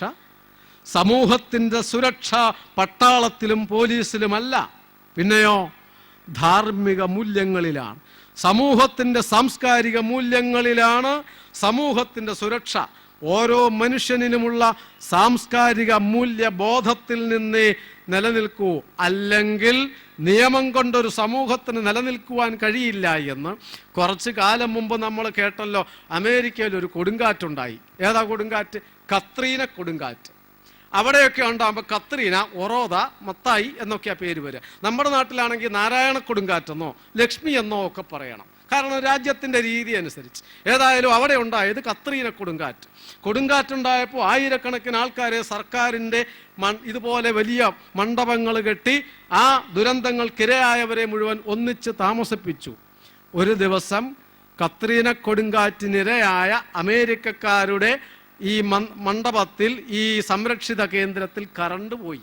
കത്തി നിൽക്കുന്നതൊക്കെ കെട്ടു. എന്താ സംഭവിച്ചത്? കൂട്ടക്കൊള്ള നടന്നില്ലേ? പിടിച്ചുപറികൾ. ഓരോരുത്തരുടെ കയ്യിലുണ്ടായിരുന്ന സമ്പത്തും ആഭരണങ്ങളും വസ്തുവകകളും ആ ഇരുട്ടിൻ്റെ മറയിൽ കൊള്ളയടിച്ചു. ഒരു നിമിഷം ഇരുട്ട് വീണപ്പോൾ, ഒരു നിമിഷം സ്വാതന്ത്ര്യം കിട്ടിയപ്പോൾ കള്ളന്മാർക്ക്, ഒരു നിമിഷം ആരും കാണാതെ എന്തും ചെയ്യാം എന്ന ഒരൊറ്റ നിമിഷ നേരം കൊണ്ട് സമൂഹം മുഴുവൻ മൃഗങ്ങളെപ്പോലെ പരസ്പരം ആക്രമിച്ചില്ലേ? പരിഷ്കാരികളുടെ നാട്ടിൽ, നിയമങ്ങളുടെ കൊടികുത്തിയ രാജ്യത്ത്. നമ്മുടെ നാട്ടിൽ സുനാമി തിരയടിച്ചു, കേരളത്തിൻ്റെ തീരത്തും ഭാരതത്തിൻ്റെ തീരത്തും. മാസങ്ങളോളം അതിനിരയായ ആൾക്കാരെ കരുനാഗപ്പള്ളിയിലും കായംകുളത്തുമെല്ലാം ടെന്റ് കെട്ടി താമസിപ്പിച്ചു. എത്രയോ മാസം കറണ്ടില്ല, വെള്ളമില്ല, ഒന്നുമില്ല. കുട്ടികൾ, പെൺകുട്ടികൾ, യുവതികൾ, അമ്മമാർ എല്ലാവരും ഉണ്ടായിരുന്നല്ലോ. കറണ്ടേ പോകുന്നുണ്ടല്ലോ. കേരളത്തിൽ പിന്നെ കറണ്ട് വരുന്നതിനെ കുറിച്ചാണ് ജ്യോത്സ്യനോട് ചോദിക്കേണ്ടി വരുന്നത്. ആ കാലത്ത് പോലും അവിടെ എന്താ കൊള്ളയടിക്കാഞ്ഞത്? അവിടെ എന്താ പെൺകുട്ടികൾ ആക്രമിക്കപ്പെടാതിരിക്കാൻ കാരണം? സമൂഹത്തിൻ്റെ സുരക്ഷ എന്നുള്ളത് ധാർമ്മിക മൂല്യങ്ങളിലാണ് എന്നർത്ഥം. ആ ധാർമ്മിക ബോധം നിലനിൽക്കുന്നിടത്തോളം കാലം സമൂഹം സുരക്ഷിതമായിട്ട് ജീവിക്കും. മൂല്യബോധം ഉണ്ടാകുന്നത് എവിടെ നിന്നാ? കുടുംബത്തിൽ നിന്നാ. കടയിൽ നിന്ന് കിട്ടുമോ മൂല്യബോധം? രാവിലെ എല്ലാ നേരവും എഴുന്നേൽക്കുമ്പോൾ കുട്ടികൾക്ക് കോമ്പളാൻ കൊടുക്കുന്ന കൂട്ടത്തിൽ ഓരോ സ്പൂണ് മൂല്യബോധം നടക്കുമോ? അത് അല്ലെങ്കിൽ ഗ്ലാസ്സിൽ ഒരു ഗ്ലാസ് മൂല്യബോധം കിടക്കാൻ നേരത്ത് കൊടുക്കുക. അങ്ങനെ കുട്ടികളെ വളർത്താൻ പറ്റുമോ? സാധ്യമാണോ അത്? അത് കുടുംബത്തിൽ നിന്ന് കിട്ടേണ്ടതാ.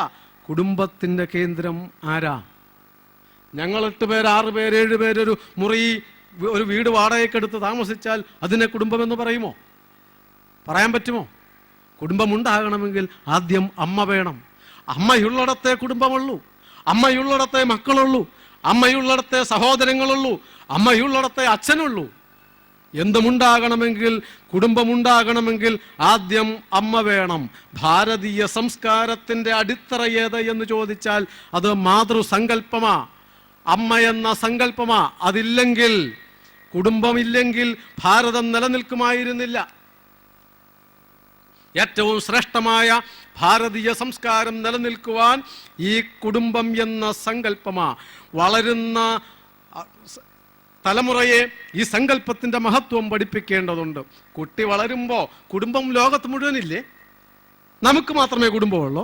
ഹിന്ദുക്കൾക്ക് മാത്രമേ കുടുംബമുള്ളൂ? ലോകം മുഴുവനില്ലേ? പിന്നെ എന്താ ഇത്ര പറയാൻ എന്ന് ചോദിച്ചാൽ, ഭാരതത്തിന് വെളിയിലും കുടുംബമുണ്ട്. അവിടെ ഭാര്യയും ഭർത്താവും മക്കളും. അതാണ് ഭാരതത്തിന് വെളിയിൽ കുടുംബം. ഭാരതത്തിൽ ഭാര്യയും ഭർത്താവും മക്കളുമല്ല, അച്ഛനും അമ്മയും മക്കളും, പിന്നെ കൊച്ചുമക്കളും, അമ്മാവൻ, ചിറ്റപ്പൻ, അമ്മായി, ചെറിയമ്മ, ഓപ്പോള്, 100,000 പേരുകളുണ്ട്. ഇപ്പൊ ഒക്കെ കൂടെ ആന്റി എന്ന് പറഞ്ഞാൽ തീർന്നു. അനേകം വാക്കുകളുള്ളത് എന്തുകൊണ്ടാ? ബന്ധങ്ങളുടെ ധ്വനികളാണത്. ഓരോരുത്തരും തമ്മിലൊരു ബന്ധമുണ്ട് എന്നർത്ഥം. ആ ബന്ധങ്ങളെ മുഴുവൻ ധ്വനിപ്പിക്കുന്ന ഒരു സങ്കല്പമുണ്ട് എന്നർത്ഥം. അത് ആന്റി എന്നും അങ്കിളും എന്നും പറയുമ്പോൾ അവസാനിക്കും. ഒരു കുടുംബത്തിന്റെ വിശാലമായ സാംസ്കാരിക സങ്കല്പങ്ങളെ തകർക്കലാണ് ആന്റി എന്നോ അങ്കിളെന്നോ വിളിക്കുമ്പോൾ സംഭവിക്കുന്നത്. അറിയാതെയാണെങ്കിലും, ഞാൻ കുറ്റപ്പെടുത്താൻ പറഞ്ഞതല്ല. നമ്മുടെ കുടുംബത്തിൽ അനേകം ബന്ധങ്ങളുണ്ട് എന്നർത്ഥം. ആ കുടുംബ ബന്ധങ്ങൾ മുഴുവൻ വളർന്നു വരുന്നതനുസരിച്ച് ഭാരതത്തിൽ കുടുംബമെന്ന് പറഞ്ഞാൽ അച്ഛനും അമ്മയും മക്കളും മാത്രമല്ല, പിന്നെയോ ഞാൻ ജനിച്ച് വളരുന്നതനുസരിച്ച് എൻ്റെ കുടുംബം വളരും. എൻ്റെ മനസ്സ് വികസിക്കുന്നതനുസരിച്ച് കുടുംബാംഗങ്ങൾ വളരില്ലേ? ഞാൻ ജനിച്ചാൽ എൻ്റെ സഹോദരൻ, സഹോദരി പോരാ, കുറച്ചു കാലവും കൂടി അറിവ് നേടിയാൽ എൻ്റെ ഈ നാട്ടിലുള്ളവരൊക്കെ എൻ്റെ സഹോദരങ്ങളാണ് എന്ന് പറയുന്നില്ലേ? ഭാരതത്തിലെ എല്ലാവരെയും സഹോദരി സഹോദരന്മാരായിട്ട് കാണണം എന്ന് നാം പഠിപ്പിക്കുന്നില്ലേ? അത് നടക്കുന്നുണ്ടോ? എന്തുകൊണ്ടാണ് നടക്കാത്തത്? ഇന്ത്യ എൻ്റെ നാടാണ്, എല്ലാ ഇന്ത്യക്കാരും എൻ്റെ സഹോദരങ്ങളാണ് എന്ന് പറഞ്ഞാൽ വിവരമുള്ളവരാരെങ്കിലും അനുസരിക്കുമോ? അത് ഇന്ത്യ എൻ്റെ നാടാണെങ്കിൽ ഞങ്ങൾ നാട്ടുകാരാ, ഇതിലാരോ ഒരാൾ കോട്ടയംകാരൻ, ഞങ്ങളൊരു നാട്ടുകാരാ എന്നാ പറയുന്നത്. നമ്മുടെ സാറാണെന്ന് തോന്നുന്നു, കോട്ടയംകാരൻ അല്ലേ? ഞങ്ങളൊരു നാട്ടുകാരെന്നാ പറയുന്നത്. എങ്ങനെ സഹോദരങ്ങളാവും? ഭാരതം എൻ്റെ നാടാണെങ്കിൽ, ഇന്ത്യ എൻ്റെ നാടാണെങ്കിൽ എല്ലാ ഇന്ത്യക്കാരും എൻ്റെ നാട്ടുകാരല്ലേ ആവും? ഭാരതീയർ മുഴുവൻ സഹോദരങ്ങളായി കണക്കാക്കണമെങ്കിൽ ഭാരതത്തിനെ അമ്മയെന്ന് സങ്കല്പിക്കണം. സാഹോദര്യം ഉണ്ടാകണമെങ്കിൽ ആദ്യം ഉണ്ടാകേണ്ടത് അമ്മയാണ്. അമ്മയിൽ നിന്ന് സാഹോദര്യമുണ്ടാവും. സഹ ഉദരി, ഞാൻ ജനിച്ച അതേ വയറ്റിൽ നിന്ന് വന്നവൾ, ഞാൻ വന്ന അതേ ഉദരത്തിൽ നിന്ന് വന്നവൻ സഹ ഉദരൻ. അങ്ങനെയാ സാഹോദര്യമുണ്ടാവുന്നത്, അങ്ങനെയാ സഹോദരി ഉണ്ടാവുന്നത്. ഭാരതീയരെ മുഴുവൻ ഒരൊറ്റ കുടുംബമായി കാണാൻ, സാഹോദര്യമുള്ളവരായി കാണാൻ കഴിയണമെങ്കിൽ ഭാരതം മുഴുവൻ എൻ്റെ കുടുംബമാണെന്ന് കാണണം. അങ്ങനെയാണെങ്കിൽ ഭാരതത്തിനെ അമ്മയായിട്ട് കാണണം. പോരാ, കുടുംബം എന്നുള്ളത്, അമ്മ എന്നുള്ളത് വളർന്ന് വളർന്ന് വളർന്ന് സങ്കല്പമാവുന്നത് എപ്പോൾ, കുടുംബം എന്നുള്ളത് വളർന്ന് വലുതാവുന്നത് എപ്പോൾ, ഭാരതം മുഴുവൻ പോരാ, ലോകത്തിലെ എല്ലാ മനുഷ്യരെയും സഹോദരങ്ങളായിട്ട് കാണുന്നു. അമേരിക്കയിൽ പോയപ്പോ സഹോദരീ സഹോദരന്മാരെ എന്ന് വിളിച്ചു. ചുമ്മാ അങ്ങ് വിളിക്കാൻ പറ്റുമോ? വെറുതെ അങ്ങ് വിളിക്കാൻ പറ്റുമോ? അവരെ സഹോദരങ്ങളായിട്ട് കാണണമെങ്കിൽ അവിടെ ഒരു അമ്മയുണ്ടാവണം. എവിടെയാ അമ്മ? അമേരിക്കയിൽ. ഭാരതമാതാവെന്ന് പറയാം. അമേരിക്കൻ മാതാവ് എന്ന സങ്കല്പമുണ്ടോ? ഇംഗ്ലണ്ട് മാതാവ് അങ്ങനെയില്ലല്ലോ. പിന്നെ എങ്ങനെയാ സാഹോദര്യം ഉണ്ടാവുന്നത്? പക്ഷേ ഭാരതത്തിൽ വളർന്നു വരുന്ന ഓരോ കുഞ്ഞും പണ്ട് പഠിച്ചിരുന്ന ഒരു മാതൃസങ്കല്പമുണ്ട്. ആ സങ്കല്പം എന്ന് പറയുന്നത് മാതാ ഭൂമി പുത്രോ അഹം പൃഥിവ്യ. ഈ ഭൂമി എൻ്റെ അമ്മയാണ്. ഈ ഭൂമിയിലുള്ള എല്ലാവരും ഞാൻ ഈ അമ്മയുടെ മകനാണ്, മകളാണ്. അതാണ് ഭൂമാതാവെന്ന സങ്കല്പം. ഭൂമിയെ അമ്മയായിട്ട് കാണുന്ന, ആ ഭൂമിയിൽ ജനിക്കുന്ന മനുഷ്യരെ മുഴുവൻ സഹോദരങ്ങളായിട്ട് കാണുന്ന, കുടുംബാംഗമായിട്ട് കാണുന്ന, പോരാ, മനുഷ്യർ മാത്രമാണോ നമുക്ക് കുടുംബാംഗം? ലോകമേ തറവാട് തനിക്ക് ചെടികളും പുൽകളും പുഴുക്കളും കൂടിത്തൻ കുടുംബക്കാർ എന്നൊരു മഹാകവി ഭാരതത്തിൽ കേരളത്തിൽ പാടണമെങ്കിൽ പ്രാണികുലങ്ങളെപ്പോലും സ്വന്തം കുടുംബാംഗമായിട്ട് കാണുന്ന മഹത്തായ സംസ്കാരമുണ്ട് എന്നർത്ഥം. അവിടെയാണ് കുടുംബത്തിന്റെ മഹത്വം. ആ കുടുംബത്തിന്റെ കേന്ദ്രമായ അമ്മ എന്ന സങ്കല്പം. എന്തുകൊണ്ടാ അമ്മ എന്ന സങ്കല്പം ഇത്ര വിശാലമാകാൻ കാരണം? എന്നെ വളർത്തുന്നതിനെ മുഴുവൻ അമ്മയെന്നാ കാണുന്നത്. ആദ്യം ഞാൻ അമ്മയെന്ന് വിളിക്കുന്നത് എന്നെ പ്രസവിച്ച സ്ത്രീയെ. പിന്നെയോ ഞാൻ അറിവേറുമ്പോൾ എന്നെ വളർത്തുന്നത് എന്തൊക്കെയാണോ അതിനെയൊക്കെ ഞാൻ അമ്മയെന്ന് വിളിക്കും. എനിക്ക് പാല് തന്ന് എന്നെ ആരോഗ്യം വർദ്ധിപ്പിക്കുന്നത്, ശരീരത്തെ പുഷ്ടിപ്പെടുത്തുന്നത് കൊണ്ട് ഗോവനിക്ക് ഗോമാതാവായി മാറി. ഈ പ്രകൃതി വിഭവങ്ങളെ തന്ന് എന്നെ സംരക്ഷിക്കുന്നത് കൊണ്ട് ഭാരതം എനിക്ക് ഭാരതമാതാവായി മാറി. ഈ പ്രകൃതിയെയും പഞ്ചഭൂതങ്ങളെയും സൃഷ്ടിച്ച് നിലനിർത്തിയിട്ടുള്ളത് കൊണ്ട് ഭൂമി എനിക്ക് ഭൂമാതാവായി മാറി. എന്നെ വളർത്തുന്നതിന്, എൻ്റെ ബുദ്ധിയെ പ്രചോദിപ്പിക്കുന്നത് കൊണ്ട്, എൻ്റെ അറിവിനെ വികസിപ്പിക്കുന്നത് കൊണ്ട് ഗീത എനിക്ക് ഗീതാ മാതാവായി മാറി. ഭഗവത്ഗീത മാതാവ്, ഗീതാമൃതം തന്നു നമ്മളെ പോഷിപ്പിക്കുന്നത് കൊണ്ട് ഗീതാമാതാവെന്ന് വിളിക്കുന്നു. ആ മാതൃത്വം വളർന്നു വരികയാണ്. ആ മാതൃത്വത്തിന് ഇത്രയും ശക്തി ഉണ്ടാവാൻ കാരണമെന്താ? ഒരു കുട്ടി ജനിച്ചാൽ ആ കുട്ടിയുടെ ആദ്യത്തെ പഞ്ച ഇന്ദ്രിയങ്ങളുടെ അനുഭവം അമ്മയിൽ നിന്നാ ഉണ്ടാവുന്നത്. ആണോ? ഒരു ശിശു ജനിച്ചാൽ ആദ്യത്തെ പഞ്ചേന്ദ്രിയ അനുഭവം എവിടെ നിന്നാ? കുട്ടി ആദ്യം കാണുന്നത് ആരെയാ? ജനിച്ചാൽ അമ്മയെയല്ലേ? ഇപ്പൊ നേഴ്സിനെയാണെന്ന് പറയേണ്ടി വരുമായിരിക്കാം, അല്ലെങ്കിൽ മിഡ് വൈഫിനെയാണെന്ന് പറയുമായിരിക്കും. എനിക്കറിയത്തില്ല, ഞാൻ കല്യാണം കഴിച്ചിട്ടില്ല, അതുകൊണ്ട് പിടിയില്ല. പക്ഷെ സാധാരണ നിലയ്ക്ക് അമ്മ, ഒരു കുട്ടി ജനിച്ചാൽ ആദ്യം കാണുന്നത്, ദൃഷ്ടി പതിയുന്നത് അമ്മയുടെ ദർശനമാണ്. ആദ്യത്തെ സ്പർശനം അമ്മയുടേതല്ലേ? ആദ്യത്തെ ദൃശ്യം അമ്മയുടേതല്ലേ? ആദ്യത്തെ രുചി അറിയുന്നത് അമ്മയുടെ മുലപ്പാലിൽ നിന്നല്ലേ? ആദ്യത്തെ ഗന്ധം അമ്മയുടേതല്ലേ? എല്ലാം അമ്മയിൽ നിന്നാണ്. സ്പർശനവും ദർശനവും രുചിയും ഗന്ധവും. ആദ്യത്തെ ശബ്ദം മോനെ അല്ലെങ്കിൽ മോളെ എന്നുള്ള വിളി. പ്രസവ വേദനയാണ് ലോകത്തിലെ ഏറ്റവും വലിയ വേദനയെന്ന് പറഞ്ഞു കേൾക്കുന്നു. നേരാണോ എന്നറിയില്ല. ഇപ്പോൾ അതും മാറിയിട്ടുണ്ട്. ഏതാണ്ട് മുറിച്ചെടുക്കുന്നത് കൊണ്ട് വലിയ പാടൊന്നുമില്ല. ബോധമില്ലാത്ത അവസരത്തിൽ മുറിച്ചെടുക്കുകയല്ലേ. പിന്നെ എന്ത് പ്രസവ വേദന? നിങ്ങൾക്ക് അങ്ങനെയൊക്കെ പറയാം, പുരുഷന്മാർക്ക് എന്ന് വേണമെങ്കിൽ പറയാം. അനുഭവിക്കുന്നത് ഞങ്ങളല്ലേ. പക്ഷേ അങ്ങനെയല്ല. ആ അനുഭവം കൊണ്ടുണ്ടാവുന്ന ഒരു അനുഭൂതി ഉണ്ടല്ലോ, ആ അനുഭൂതിയുടെ മഹത്വം ലോകത്തിലെവിടെയും ഉണ്ടാവാത്തൊരു മഹത്വം, അനുഭൂതി, മാതൃത്വത്തിൻ്റെ അനുഭൂതി.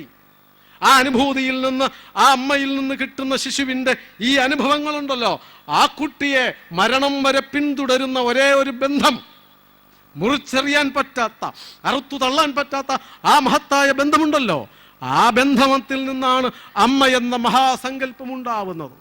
ആ അമ്മ എന്ന സങ്കല്പത്തിൽ നിന്ന് കുടുംബമുണ്ടാവുന്നതും സാഹോദര്യമുണ്ടാവുന്നതും ഒക്കെ ധാർമ്മിക മൂല്യങ്ങൾ മുഴുവൻ കുടുംബത്തിൽ നിന്നാ ഉണ്ടാവേണ്ടത്. ആ അമ്മയാ പഠിപ്പിക്കുന്നത് എല്ലാ ധാർമ്മിക മൂല്യങ്ങളും. സേവനം വീട്ടിൽ നിന്നാണ് പഠിക്കുന്നത്, അമ്മ പഠിപ്പിക്കുന്നു. കാരുണ്യം, സേവനം, ത്യാഗം, സഹാനുഭൂതി പഠിക്കുന്നുണ്ടോ നമ്മുടെ മക്കൾ? പഠിപ്പിക്കുന്നുണ്ടോ നമ്മൾ? കരുതിയിരിക്കുക. വീട്ടിലെ വയ്യാത്ത ആൾക്കാരുണ്ടെങ്കിൽ, പ്രായമായവരുണ്ടെങ്കിൽ അവരെ ശുശ്രൂഷിക്കുവാൻ മുതിർന്നവർ ശുശ്രൂഷിക്കുന്നത് കാണുന്നുണ്ടോ കുഞ്ഞുങ്ങൾ? നമ്മൾ അവരെ കാണിച്ചു കൊടുക്കാനെങ്കിലും കാരണവന്മാരെ ശുശ്രൂഷിക്കുന്നുണ്ടോ? രോഗികളായി കിടക്കുന്നുണ്ടെങ്കിൽ അവർക്ക് വേണ്ടി സേവനം ചെയ്യുന്നുണ്ടോ? സേവനം എന്ന മനോഭാവം പഠിക്കേണ്ടത് വീട്ടിൽ നിന്നാ, സ്കൂളിൽ നിന്നല്ല, കോളേജിൽ നിന്നല്ല, വീട്ടിൽ നിന്ന് പഠിക്കുന്നുണ്ടോ സേവനം ചെയ്യേണ്ടത് എങ്ങനെയാണെന്ന്? ദീനരോട്, രോഗികളോട് കാരുണ്യമുള്ളവരായി മാറുന്നുണ്ടോ നമ്മുടെ കുട്ടികൾ? ഒരു പാവപ്പെട്ടവനെ കണ്ടാൽ, ഒരു ദരിദ്രനെ കണ്ടാൽ, ഒരു രോഗിയെ, ഒരു അനാഥ കുട്ടിയെ കണ്ടാൽ സഹപാഠിയുടെ കണ്ണു നിറയുന്നുണ്ടോ? നമ്മുടെ മക്കൾ, സുഖസമൃദ്ധിയിൽ വസിക്കുന്ന നമ്മുടെ കുട്ടികൾ, അവരുടെ കണ്ണു നിറയുന്നുണ്ടോ? കാരുണ്യമെന്ന വികാരം ആ കുട്ടിക്ക് ഉണ്ടാക്കി കൊടുക്കുവാൻ നമ്മൾ തയ്യാറായിട്ടുണ്ടോ? എല്ലാ വികാരങ്ങളും, എല്ലാ സഹാനുഭൂതികളും, സേവനവും ത്യാഗവും ഒക്കെ പഠിക്കേണ്ടത് വീട്ടിൽ നിന്നാ. എൻ്റെ സുഖം മറ്റുള്ളവർക്ക് വേണ്ടി. കുടുംബത്തിൻ്റെ നിലനിൽപ്പിൻ്റെ അടിസ്ഥാനം എന്താ? സുഖകരമായ കുടുംബജീവിതത്തെക്കുറിച്ച് എൻ്റെ ചോദ്യം ഡൈവോഴ്സ് കേസ് അയച്ച വീട്ടിലെ കാര്യമല്ല ചോദിച്ചത്. സുഖകരമായ കുടുംബത്തിൻ്റെ അന്തരീക്ഷം ഏതാ? എങ്ങനെയാ നിലനിൽക്കുന്നത്? ഓരോരുത്തരും മറ്റുള്ളവർക്ക് വേണ്ടി. അങ്ങനെയല്ലേ? അമ്മ മക്കൾക്കും അച്ഛനും വേണ്ടി, അച്ഛൻ ഭാര്യയ്ക്കും മക്കൾക്കും വേണ്ടി, മൂത്തവന് ഇളയതുങ്ങൾക്ക് വേണ്ടി, ഇളയതുങ്ങളുണ്ടെങ്കിൽ മുത്തശ്ശനും വേണ്ടി. അങ്ങനെയല്ലേ? അങ്ങനെയാണോ നിങ്ങളുടെ വീട്ടിൽ? അങ്ങനെ പഠിപ്പിക്കുന്നുണ്ടോ? ഇങ്ങനെ പഠിക്കുന്നില്ലെങ്കിൽ നമ്മുടെ കുട്ടികൾ വഴിപിഴച്ചു പോവില്ലേ? കാരുണ്യവും സേവനവും സ്നേഹവുമൊക്കെ നാം നമ്മുടെ കുട്ടികളെ കൊണ്ട് പഠിപ്പിക്കുന്നുണ്ടോ? പ്രാണി സ്നേഹം നമ്മുടെ കുട്ടികൾ പഠിക്കുന്നുണ്ടോ വീട്ടിൽ നിന്ന്? ചട്ടമ്പി സ്വാമികൾ ഒരിക്കൽ അദ്ദേഹത്തിൻ്റെ ഒരു വലിയ ശിഷ്യൻ, ഭക്തൻ വിളിച്ചു, വീട്ടിലേക്ക് വിരുന്ന് വരണം അങ്ങ്. ഒത്തിരി തവണ നിർബന്ധിച്ചപ്പോൾ വരാമെന്ന് സമ്മതിച്ചു. ഗുരു ചട്ടമ്പി സ്വാമി പറഞ്ഞു, അത് മാത്രം പോരാ, എനിക്ക് മാത്രം തന്നാൽ പോരാ, എൻ്റെ കൂടെ കുറെ കൂട്ടുകാരും കൂടി ഉണ്ടാവും. ആയിക്കോട്ടെ, വലിയ സന്തോഷം. സദ്യ ഉണ്ടാക്കി കാത്തിരുന്നു, സ്വാമിയെയും ശിഷ്യന്മാരെയും കാത്ത്. കുടുംബനാഥൻ കാത്തിട്ട് സ്വാമിയെയും കാണുന്നില്ല, ശിഷ്യന്മാരെയും കാണുന്നില്ല. അവസാനം സ്വാമി ഒറ്റയ്ക്ക് കയറി വരുന്നു. കുറേ സദ്യ ഇട്ട് ഇലയിട്ട് വെച്ചിട്ടുണ്ട് സദ്യ കൊടുക്കാൻ. ഒറ്റയ്ക്ക് സ്വാമി വന്നപ്പോൾ ചോദിച്ചു, അല്ല, ഈ സദ്യയൊക്കെ ആർക്ക് കൊടുക്കും? അങ്ങയുടെ കൂടെ ഒത്തിരി പേര് വരുമെന്ന് പറഞ്ഞില്ലേ? വന്നിട്ടുണ്ട്, കൊടുക്കാൻ താൻ തയ്യാറാണോ? പിന്നെ ഞാനതിന് അങ്ങ് പറഞ്ഞാൽ പിന്നെ അത് രണ്ട് വാക്കുണ്ടോ? എന്നാ കയറി വരിനടാ മക്കളെ എല്ലാവരും. നോക്കുമ്പോ വേലിക്ക് പുറത്തു നിന്ന് വരിയായിട്ട് കുറെ നായ്ക്കൾ വന്ന് ഗൃഹനാഥൻ സദ്യ വിളമ്പിയിടത്ത് നമ്മളെ കഴിഞ്ഞും അച്ചടക്കത്തോടുകൂടി നായ്ക്കളൊക്കെ ഇരുന്നു സദ്യ കഴിക്കാൻ. നമ്മൾ കല്യാണ സ്ഥലത്ത് പോകുമ്പോൾ ഇടിക്കാനൊക്കെ പഠിപ്പിക്കുന്നില്ല, അങ്ങനെയൊന്നും ഇവർക്ക് അറിയത്തില്ലായിരുന്നു. ചട്ടഹിംസ്വാമി പഠിപ്പിച്ചിട്ടില്ല. എല്ലാം വരിയായിട്ടിരുന്നു. ഗൃഹനാഥൻ കണ്ണു തള്ളി നിൽക്കുക, എന്ത് ചെയ്യണമെന്നറിയാതെ. വിളമ്പാൻ പറഞ്ഞു. കഥയല്ലിത്, ജീവിതം. ഓർമ്മ വേണം, ഇത് നടന്ന സംഭവമാ. എന്തിന്? പ്രാണികളെ ഊട്ടുവാൻ, ജീവജാലങ്ങളെ സംരക്ഷിക്കുവാനുള്ള മഹത്തായ സന്ദേശം നമ്മുടെ വീടുകളിൽ ഓണത്തിനുണ്ടായിരുന്നില്ലേ? ഓണത്തിനും വിശേഷ ദിവസങ്ങളിലുമൊക്കെ സദ്യ ഉണ്ടാക്കിയാൽ ആദ്യം കൊടുക്കുന്നത് ആർക്കാ? കന്നുകാലികൾക്ക്, പ്രാണികൾക്ക്. എറുമ്പിനെ ഊട്ടുന്ന പാരമ്പര്യം ഉണ്ടായിരുന്നില്ലേ? ഓണത്തിന് സദ്യ വെക്കുന്ന അന്ന് സന്ധ്യക്ക് അരി വറുത്ത് പൊടിച്ച് വീടിൻ്റെ ചുറ്റിനും ഇല നറുക്കി വെച്ച് അതിൻ്റെ മുകളിൽ വറുത്ത അരിപ്പൊടിയിട്ട് ആ അരിപ്പൊടിയിലേക്ക് എറുമ്പുകൾ ആകർഷിച്ചു വരുവാൻ എണ്ണത്തിരി കത്തിച്ചു വയ്ക്കുന്ന പാരമ്പര്യമുണ്ടായിരുന്നു ഹിന്ദു വീടുകളിൽ. നിങ്ങളുടെ വീടുകളിലുണ്ടോ? ഇല്ലെങ്കിൽ പഠിപ്പിക്കുക. ഇത് പഠിക്കാതെ എങ്ങനെയാ ഈ കുട്ടികൾ പാരിസ്ഥിതിക സംരക്ഷണത്തെക്കുറിച്ച് പറയുന്നത്, ജീവിക്കുന്നത്? പ്രാണി സ്നേഹം എന്നുള്ളത് പഠിപ്പിക്കണം നമ്മുടെ മക്കളെ. ഇല്ലെങ്കിൽ പ്രാണികളെ സ്നേഹിക്കാത്ത, ജീവജാലങ്ങളെ സ്നേഹിക്കാത്ത, മണ്ണിനെയും മരത്തിനെയും സ്നേഹിക്കാത്ത മക്കളാ വളർന്നു വരുന്നതെങ്കിൽ ആ കുട്ടികൾ വഴിപിഴച്ചു പോകും എന്നുള്ളത് ഉറപ്പാ. അങ്ങനെ പോകുന്നതിൻ്റെ ലക്ഷണമാ നമ്മുടെ പരിഷ്കാരികളുടെ ഇടയിൽ കാണുന്നത്. വൃദ്ധരെ പരിപാലിക്കുവാൻ നാം പഠിപ്പിച്ചില്ലെങ്കിൽ സ്കൂളിൽ പോകുന്ന, നഴ്സറിയിൽ പോകുന്ന കുഞ്ഞുങ്ങളോട് നിങ്ങൾ പറയുന്നത് എന്താ? മോളെ പാത്രം കഴുകണ്ട, അമ്മച്ചി കഴുകിക്കോളാം, അല്ലേ? അവിടെ തുടങ്ങി പിഴച്ച വിദ്യാഭ്യാസവും പിഴച്ച പേരന്റിങ്ങും. ഇന്നത് പഠിപ്പിച്ച് എവിടെ പോയി? മാതാപിതാക്കളെ നോക്കാനില്ലാതെ അനാഥരായി വൃദ്ധജനങ്ങൾ വീടുകളിൽ ഇരിക്കുക, അല്ലെങ്കിൽ അനാഥ മന്ദിരങ്ങളിൽ. ആയിരക്കണക്കിന് വൃദ്ധ ജനങ്ങളുണ്ട് കേരളത്തിൽ, നഗരങ്ങളിലുണ്ട്. എന്താ കാരണം? നാം നമ്മുടെ മക്കളെ വളർന്നു വന്നപ്പോൾ പഠിപ്പിച്ചില്ല വേണ്ടതുപോലെ. കാരണവന്മാരെ പരിപാലിക്കുവാൻ, പരിചരിക്കുവാൻ നമ്മൾ കാട്ടിക്കൊടുത്തോ? ഇംഗ്ലീഷ് മീഡിയത്തിൽ പഠിക്കുന്ന കുട്ടി വൈകുന്നേരം വന്നപ്പോൾ അപ്പൂപ്പൻ വൈകുന്നേരം മരിച്ചുപോയി. രോഗമായി കിടക്കുകയായിരുന്നു കുറേ നാളായിട്ട്. മരിച്ചുപോയി. അടിയന്തരമല്ല, ഇതെല്ലാം കഴിഞ്ഞു, മരണകർമ്മങ്ങളെല്ലാം കഴിഞ്ഞു. എല്ലാം കഴിഞ്ഞ് ബന്ധുക്കളും നാട്ടുകാരും പിരിഞ്ഞു പോയപ്പോൾ മകൻ, ഉദ്യോഗസ്ഥനായ മകൻ കൊച്ചുമോനോട് പറഞ്ഞു, മോനെ, അപ്പൂപ്പന് കഞ്ഞി കൊടുത്തിരുന്ന പാത്രം കൊണ്ട പുഴയിൽ ഒഴുക്കിയേര്. ഇനി അതിൻ്റെ ആവശ്യമില്ല, ഒരു പൊട്ടപാത്രമായിരുന്നു. അവൻ അതും കൊണ്ടോടി. ഇംഗ്ലീഷ് മീഡിയത്തിൽ മിടുക്കന പാഞ്ഞതിൻ്റെ ഇരട്ടി വേഗത്തിൽ അവൻ തിരിച്ചു വന്നു. എന്താടാ, കളഞ്ഞില്ലേ? ഇല്ല. അതെന്താ കളയാഞ്ഞത്? അപ്പൂപ്പന് വയസ്സാവുമ്പോൾ, അച്ഛന് വയസ്സാവുമ്പോൾ കഞ്ഞി തരാമല്ലോ. ആ ഗതി നിങ്ങൾക്കുണ്ടാവാതെ ഇരിക്കണമെങ്കിൽ പഠിപ്പിക്കണം മക്കളെ വേണ്ടതുപോലെ. കുറച്ചു നാൾ മുമ്പ് ബാംഗ്ലൂരിൽ നിന്നൊരു കല്യാണാലോചന പത്തനംതിട്ട ജില്ലയിലേക്ക് വന്ന ആറന്മുളയ്ക്കടുത്തുള്ള ഒരാളിൻ്റെ വീട്ടിലേക്ക്. കല്യാണമെല്ലാം മുറുകി വന്നപ്പോൾ ബാംഗ്ലൂരിൽ IT പാർക്കിൽ ജോലിയെടുക്കുന്ന യുവതിയുടെ അവസാനത്തെ ചോദ്യം, എല്ലാം ഏതാണ്ട് തീരുമാനമായി, എനിക്കൊരു കാര്യം കൂടി ക്ലിയർ ചെയ്യേണ്ടതുണ്ട്. ചോദ്യം ഇതാണ്, ബാഗേജും ലഗേജും ഉണ്ടോ വീട്ടിൽ? അതെന്താ ഒരു ഇടപാട്? ബാക്കി പലതും ചോദിച്ച് കേട്ടിട്ടുണ്ട്. ഈ ബാഗേജ് എന്നും ലഗേജ് എന്നും പറഞ്ഞാൽ, ബാഗേജ് എപ്പോഴും തോളത്ത് തൂക്കി നടക്കുന്നതാണല്ലോ. ഇപ്പം എൻ്റെ കയ്യിലുണ്ടൊരു ബാഗ്, കൂടെ കൊണ്ട് നടക്കുന്നതാ എന്ന് വെച്ചാൽ എന്താണെന്ന് ചെറുക്കൻ തിരിച്ചു ചോദിച്ചു. അവനും IT, പക്ഷെ ഇത് പിടികിട്ടിയില്ല. അവൻ തിരിച്ചു ചോദിച്ചു, എന്താ? മെയിൽ അയച്ചു. മറുപടി വന്നു, ബാഗേജ് എന്ന് പറഞ്ഞാൽ ഉപേക്ഷിക്കാൻ പറ്റത്തില്ലെങ്കിലും ബാധ്യതയായി തോളെ തൂങ്ങിക്കിടക്കുന്ന കാരണവന്മാരെ നോക്കേണ്ടതുണ്ടോ എന്നാ ചോദ്യം. അങ്ങനെ ഉണ്ടെങ്കിൽ എനിക്ക് വയ്യ എന്ന് നിങ്ങളുടെ കെട്ടിയവനായി ഭാര്യയായി അവിടെ വന്ന അച്ഛനമ്മമാരെ നോക്കാനൊന്നും എന്നെ കിട്ടത്തില്ല. അപ്പൊ ചോദിച്ചു അടുത്ത മെയിലിൽ, അല്ല ഈ ലഗേജ് എന്ന് പറഞ്ഞാൽ എന്താ? അത് തലയെ കൊണ്ട് നടക്കുന്നതാണല്ലോ, കെട്ടിച്ചമെന്ന്. ഏതാ അത് എന്ന് ചോദിച്ചപ്പോൾ പെങ്ങന്മാരെ കെട്ടിച്ചയക്കാനുണ്ടോന്നാ ചോദ്യം. ഇതാ ഗതി.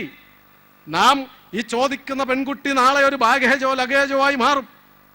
അങ്ങനെ മാറാതിരിക്കണമെങ്കിൽ ഇവിടെ ഇരിക്കുന്ന ഇന്നത്തെ കാരണവന്മാരും നാളെ കാരണവരായി മാറേണ്ടവരുമൊക്കെ ഈ പറയുന്ന ലഗേജുകളായി, മഹാഭാരമായി, വലിച്ചെറിയേണ്ട ഭാരമായി മാറാതിരിക്കണമെങ്കിൽ നാം കുടുംബത്തിന്റെ മഹത്വം പഠിപ്പിക്കുക, മാതൃത്വത്തിന്റെ മഹത്വം പഠിപ്പിക്കുക.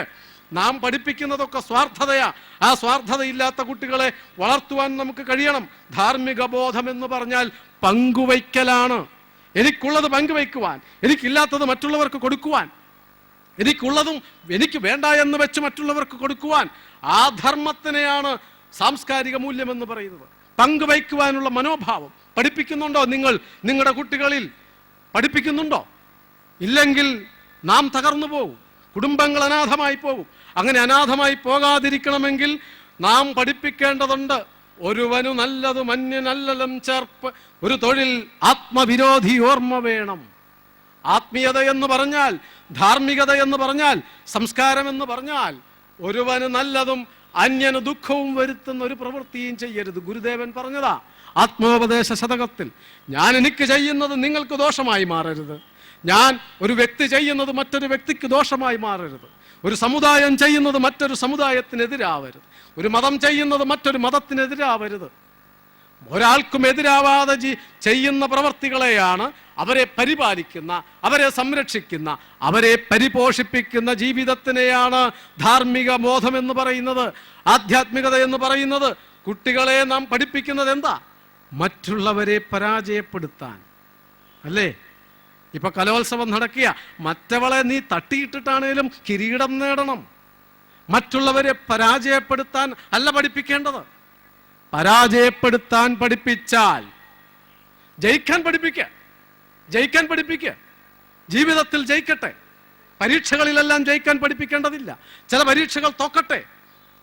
നമ്മളിലും താഴെയുള്ളവരെ എല്ലാ ആഗ്രഹങ്ങളും സാധിപ്പിച്ചു കൊടുക്കരുത്. ചോദിക്കുന്ന കാര്യങ്ങളൊക്കെ നമ്മൾ കുട്ടികൾക്ക് വാങ്ങിച്ചു കൊടുക്കുന്നു. വീടുകളിൽ അവർക്ക് വേണ്ടി പ്രൈവറ്റ് റൂം ഉണ്ടാക്കി കൊടുക്കുന്നു. എന്തിനാ? അവർക്കെന്താ ഒരു സ്വകാര്യത? പുതിയ വാദങ്ങളാണ്. സ്വകാര്യ മുറി വീടുകളിൽ വെച്ച് കൊടുക്കരുത്. എത്ര പണമുണ്ടെങ്കിലും അത് അനാവശ്യമാണ്. അത് യൂറോപ്യനാണ്. സ്വന്തം കാര്യം മാത്രം നോക്കാൻ ചില മക്കൾ ഇപ്പൊ പറഞ്ഞു തുടങ്ങി അച്ഛനമ്മമാരോട്, എൻ്റെ സ്വന്തം കാര്യം, അതിലൊന്നും അച്ഛൻ ഇടപെടരുത് പറയുന്നില്ലേ? അങ്ങനെ ഒരു സ്വകാര്യത, വ്യക്തി സ്വാതന്ത്ര്യം, അത് സമൂഹത്തിന് ചേർന്നതല്ല, സംസ്കാരത്തിന് ചേർന്നതല്ല, രാജ്യത്തിന് നന്നല്ല. എല്ലാ സുഖങ്ങളും അനുഭവിച്ചല്ല വളരേണ്ടത്. എല്ലാ ആഗ്രഹങ്ങളും സാധിച്ചല്ല മക്കൾ വളരേണ്ടത്. കുറെ ആഗ്രഹങ്ങൾ സാധിക്കാതിരിക്കട്ടെ, കുറെ കാര്യങ്ങൾ സാധിക്കാതിരിക്കട്ടെ, അതിൻ്റെ പേരിൽ കരയട്ടെ, വഴക്കുണ്ടാവട്ടെ. കരഞ്ഞാൽ കണ്ണീര് പുറപ്പെടുവിക്കുന്ന ഒരു ഗ്രന്ഥിയുണ്ടല്ലോ, അത് നഷ്ടപ്പെടാതിരുന്നാൽ കാരുണ്യം എന്ന വികാരം നിലനിൽക്കും. ആ കാരുണ്യം എന്ന വികാരം നഷ്ടപ്പെടാതിരിക്കണമെങ്കിൽ പലതും കിട്ടാതെ സുഖം അങ്ങനെ പരാജയപ്പെട്ട് ജീവിക്കട്ടെ. ജീവിതത്തിലെ ആഗ്രഹങ്ങൾ പലതും സാധിക്കാതെ പരീക്ഷകളിൽ പരാജയപ്പെടുമ്പോൾ നിങ്ങൾ വഴക്ക് പറയരുത്. പരീക്ഷകളിൽ പരാജയപ്പെട്ടാലേ ജീവിതത്തിൻ്റെ പരീക്ഷ വിജയിക്കാൻ കഴിയൂ. പരീക്ഷകളിൽ നമ്മൾ പഠിച്ചിട്ടാ പരീക്ഷയ്ക്ക് വിടുന്നത് മക്കളെ, അല്ലേ? പാഠം പഠിപ്പിച്ചിട്ട് പരീക്ഷയ്ക്ക് അയക്കുന്നു, അവർ ജയിച്ചു വരുന്നു. ജീവിതത്തിൽ ആദ്യം പരീക്ഷയാ വരുന്നത്, പിന്നെ ആ പഠനം ആണോ? ജീവിതത്തിൽ ആദ്യം പരീക്ഷകളാ വരുന്നത്. ആ പരീക്ഷകളിൽ നിന്ന് പാഠം. ആ പാഠത്തിൽ വിജയിക്കണമെങ്കിൽ പരീക്ഷകളിൽ പരാജയപ്പെട്ടാലും ജീവിതത്തിൽ വിജയിക്കാൻ പഠിപ്പിക്കണം മക്കളെ. അത് വിജയിക്കാൻ പഠിപ്പിക്കണമെങ്കിൽ മറ്റുള്ളവരെ പരാജയപ്പെടുത്താനല്ല പറഞ്ഞു പഠിപ്പിക്കേണ്ടത്, അവരെ കൂടി ആ ജീവിതത്തിലെ കൂടി പരാജയപ്പെടുന്നവന്റെ ജീവിതത്തെ കൂടെ പഠിപ്പിക്കുക. നമ്മളിലും താഴെയുള്ളവരെ കുറിച്ച് പറഞ്ഞു കൊടുക്കുക. നാം സുഖമായിട്ട് ജീവിക്കുമ്പോൾ നമ്മുടെ താഴെയില്ലേ അനാഥർ, ദരിദ്രർ, ചേരിയിൽ കിടക്കുന്നവർ, അച്ഛനമ്മമാരില്ലാത്തവർ, രോഗികൾ കോടിക്കണക്കിനില്ലേ നമ്മുടെ ചുറ്റിനും. വീട്ടിൽ പിറന്നാൾ ആഘോഷിക്കുമ്പോൾ, സദ്യ വെക്കുമ്പോൾ, പുതുവസ്ത്രം വാങ്ങുമ്പോൾ, നിങ്ങൾ 10,000 രൂപ ചെലവഴിച്ച് വസ്ത്രം വാങ്ങുമ്പോൾ വില കുറഞ്ഞതെങ്കിലും ഒരു പുതുവസ്ത്രം വാങ്ങി ഒരു അനാഥ കുട്ടിക്ക് കൊടുക്ക്. ഇല്ലാത്ത ഒരു മക്കളെ വളർത്ത്. ഒരു നേരത്തെ ആഹാരമെങ്കിലും ഇല്ലാത്തവർക്ക് കൊടുക്ക്. പിറന്നാൾ ആഘോഷിക്കുവാൻ, കല്യാണത്തിന് വേണ്ടി ദശലക്ഷക്കണക്കിന് രൂപ ആർഭാടം നടത്തി അടിച്ചു തകർക്കുമ്പോൾ അനാഥരായ കുഞ്ഞുങ്ങളെ ഒന്നോർക്ക്. അനാഥരായ പെൺകുട്ടികൾ ശരീരം വിറ്റ് ഉപജീവനം നടത്തേണ്ടി വരുന്ന ഗതികേടുള്ള 10,000 സഹോദരിമാരുണ്ട് നമ്മുടെ നാട്ടിൽ. അവരെക്കുറിച്ച് നമ്മുടെ മക്കളെ പഠിപ്പിക്കുന്നുണ്ടോ? അത് പഠിപ്പിക്കുന്നില്ലെങ്കിൽ നാം നമ്മുടെ കുട്ടികളെ വേണ്ടും വണ്ണമല്ല പഠിപ്പിക്കുന്നത്. അവർ ശരിയായി വളരണമെങ്കിൽ അവരിൽ ഇല്ലായ്മയും വല്ലായ്മയും ഒക്കെ അറിഞ്ഞവർ വളരേണ്ടതുണ്ട്. കുട്ടികൾ വഴിപിഴയ്ക്കുന്നുവെങ്കിൽ അതിൻ്റെ കാരണം തെറ്റായ പേരൻറ്റിങ്ങാ മക്കൾ വഴിപിഴയ്ക്കുവാൻ കാരണം. ആ പേരൻറ്റിങ്ങിന്, യൂറോപ്യന്മാരുടെ പേരൻറ്റിങ് നിങ്ങൾ അനുകരിക്കരുത്. മക്കളെ വഴക്ക് പറയരുത്, അത് അവരുടെ ഇടപാടാ. മക്കളെ ശിക്ഷിക്കരുത്, ശിക്ഷിച്ചാൽ ജയിലിൽ പോകും. അങ്ങനെ കണ്ട് പോയല്ലോ അടുത്ത കാലത്ത് ഒരാൾ ജയിലിൽ, വിദേശത്തെങ്ങാണ്ട് ഒരു ഭാരതീയൻ മകനെ വഴക്ക് പറഞ്ഞ് 6 മാസം ജയിലിലാണ്. നിങ്ങളൊക്കെ കരുതിയിരുന്നു, ഇപ്പോൾ കേരളത്തിലൊക്കെ പറഞ്ഞു തുടങ്ങി, എടാ നമുക്ക് അച്ഛനെതിരെ കേസ് കൊടുക്കാം, കേസ് കൊടുക്കേണ്ടി വരും. അങ്ങനെ വരാതിരിക്കണമെങ്കിൽ യൂറോപ്യന്മാരുടെ പേരൻറ്റിങ് അല്ല നാം പഠിപ്പിക്കേണ്ടത്. പിന്നെയോ തല്ലിയും ശിക്ഷിച്ചും ശാസിച്ചും വളർത്തണം. അവിടെ മക്കളെ വഴക്ക് പറയരുതെന്ന് പറയാൻ കാരണം അവിടെ മക്കളില്ല. പിന്നെയോ ജനിക്കുന്ന കുട്ടികൾ മുഴുവൻ സർക്കാർ വളർത്തുക, ബഹുഭൂരിപക്ഷവും. അച്ഛനില്ല, അമ്മയില്ല, ഫാദർലെസ് അമേരിക്ക.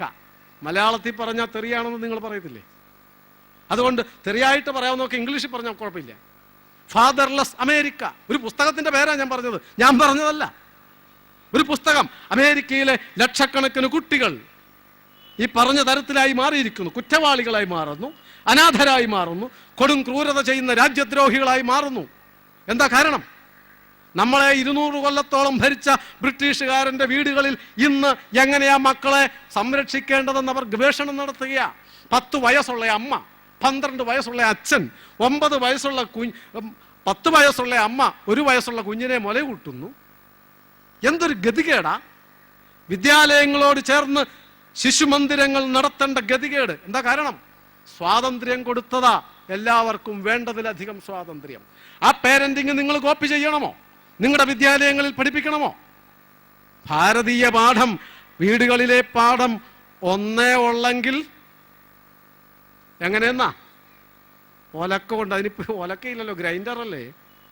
ഗ്രൈൻഡർ എടുത്ത് അടിക്കാൻ പറ്റുമോ? അടിച്ചാൽ വിവരം അറിയും. ഒന്നേ ഉള്ളെങ്കിൽ ഒലക്ക കൊണ്ട് വളർത്തണമെന്ന് പറഞ്ഞതിന് കാരണമുണ്ട്.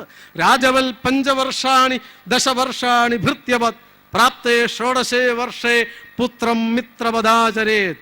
ആദ്യത്തെ 5 വയസ്സ് വരെ രാജാവിനെ പോലെ വളർത്തണം, പിന്നത്തെ 10 വർഷം അടിമയെ പോലെ വളർത്തണമെന്ന പറഞ്ഞത്. കേട്ടില്ലെങ്കിൽ അനുസരിപ്പിച്ച് ശാസിച്ച് വേണ്ടി വന്നാൽ ശിക്ഷിച്ചു വളർത്തണം. അങ്ങനെ വളർത്തിയതിന് ശേഷം 16 വയസ്സ് മുതൽ സുഹൃത്തുക്കളെ പോലെ കാണും. നമ്മൾ 1-ാം വയസ്സ് തൊട്ടേ സുഹൃത്തുക്കളായിട്ടാണ് വളർത്തുന്നത്. അവസാനം നിവൃത്തിയില്ലാതെ ഇന്ന് ബാഗേജും ലഗേജുമായിട്ട് മാറുകയാണ്. അത് മാറാതിരിക്കണമെങ്കിൽ നാം കുട്ടികളെ വേണ്ടും വണ്ണം വളർത്ത്. അതിൻ്റെ മുഴുവൻ കേന്ദ്രമായിട്ടും അമ്മയെ മാറ്റ്. ആ അമ്മ എന്ന സങ്കല്പം നമ്മുടെ പെൺകുട്ടികൾ ഇവിടെ ഇരിക്കുന്ന നിങ്ങളെ അടിമകളാക്കുവാൻ വേണ്ടിയിട്ടല്ല. ഇന്ന് കേരളത്തിലും ഭാരതത്തിലെ നഗരങ്ങളിലും മുഴുവൻ ചർച്ചയാ സ്ത്രീ സ്വാതന്ത്ര്യം. എന്താ പറയുന്നത്? സ്ത്രീകൾക്ക് സ്വാതന്ത്ര്യം കൊടുത്താൽ മതി, പ്രശ്നം തീരുമെന്ന. പീഡനം അവസാനിക്കുവാൻ സ്ത്രീ സ്വാതന്ത്ര്യം എന്ന് പറഞ്ഞാൽ അർത്ഥം വേറെയാ കേട്ടോ. കല്യാണം കഴിക്കാതെ കുടുംബമില്ലാതെ പ്രസവിക്കാതെ ജീവിക്കുന്നതിനെയാ സ്ത്രീ വിമോചനം, പുരുഷന്റെ മേധാവിത്വത്തിൽ നിന്നുള്ള മോചനം. ആ മോചനമാ വേണ്ടതെന്ന് ഇന്ന് പരിഷ്കാരികൾ പറയുന്നു. സുപ്രീം കോടതിയിൽ കേസ് കൊടുത്തിരിക്കുകയല്ലേ വേറെ ചില കാര്യത്തിന്. അറിയാമല്ലോ നിങ്ങൾക്ക്. ഒരു വഴിയതാണ് കുട്ടികളെ വളർത്താതിരിക്കാൻ. അങ്ങനെയല്ല വേണ്ടത്. സ്ത്രീ സ്വാതന്ത്ര്യത്തിന്റെ പേരിൽ നടത്തുന്ന ഈ പേക്കൂത്തുകൾ, വസ്ത്രം മുഴുവൻ ധരിക്കുകയാണെങ്കിൽ പീഡനമുണ്ടാവില്ല, അതല്ലേ മറ്റൊരു വാദം. മൊത്തം മൂടി നടന്നാൽ സ്ത്രീകൾ സുരക്ഷിതരായിരിക്കും. ആണോ? 3 വയസ്സുള്ള കുട്ടിയെ നശിപ്പിക്കുന്നത് എന്തുകൊണ്ടാ? 70 വയസ്സുള്ള മുത്തശ്ശിയെ പീഡിപ്പിച്ച് കൊല്ലുന്നത് എന്തുകൊണ്ടാ? വസ്ത്രം ധരിച്ചത് കൊണ്ടാണോ? ധരിക്കാത്തത് കൊണ്ടാണോ? എന്തുകൊണ്ടാ? അത് വിശദീകരിക്കാൻ ഏറെ സമയം വേണം. പറയുന്നില്ല. അമ്മ എന്ന സങ്കല്പം പഠിപ്പിക്കുക. സ്ത്രീ പീഡനമില്ലാതെ ഇരിക്കണമെങ്കിൽ, നമ്മുടെ നാട്ടിലെ സ്ത്രീകൾ സുരക്ഷിതരായി വളരണമെങ്കിൽ നിയമനിർമ്മാണം കൊണ്ട് സാധ്യമല്ല. വസ്ത്രം ധരിച്ചത് കൊണ്ട് പ്രശ്നം തീരില്ല. വസ്ത്രം ധരിക്കുവാൻ പറഞ്ഞ കാരണം സ്ത്രീ ശരീരം കണ്ടാൽ പുരുഷന്റെ തലച്ചോറിൽ ഹോർമോൺ പ്രൊഡ്യൂസ് ചെയ്യും. അതാണ് അവൻ അക്രമാസക്തനാവുന്നത് എന്ന ശാസ്ത്രജ്ഞന്മാര് പറയുന്നത് പോലും. അത് പറഞ്ഞപ്പോ ആ ശാസ്ത്രജ്ഞനോട് ചോദിക്കേണ്ട ഒരു ചോദ്യമുണ്ട്. നിങ്ങൾ ചോദിക്കണം, ഈ പറയുന്ന ഡോക്ടർ പ്രദീപ് അല്ലെ ഈ വാദം ഉന്നയിക്കുന്ന മതവിശ്വാസികളോട്, അത് പറയുന്നവന്റെ വീട്ടിലൊരമ്മയില്ലേ? ആ അമ്മയെ കാണുമ്പോൾ എന്ത് വികാരമാ തോന്നുന്നത്? അങ്ങനെ വാദിക്കുന്നവന്റെ വീട്ടിലൊരു മകളില്ലേ? ആ മകളെ കാണുമ്പോൾ എന്ത് വികാരമാ തോന്നുന്നത്? അവന്റെ വീട്ടിലൊരു സഹോദരിയില്ലേ? ആ സഹോദരിയെ കാണുമ്പോൾ എന്ത് വികാരം? ശരിയായ വികാരം. Every man should look upon every woman as his mother, sister or daughter except his wife. Vivekananda സ്വാമികൾ പറഞ്ഞതാ. ഓരോ പുരുഷനും മറ്റ് സ്ത്രീകളെ സ്വന്തം അമ്മയായി, സഹോദരിയായി, മകളായി കാണണം, സ്വന്തം ഭാര്യ ഒഴിച്ച്. Similarly every woman should look upon every man as her father, brother or son except her husband. ഈ ഒരു സങ്കല്പം പോരെ ഭാരതത്തിലെ സ്ത്രീ സുരക്ഷയ്ക്ക്?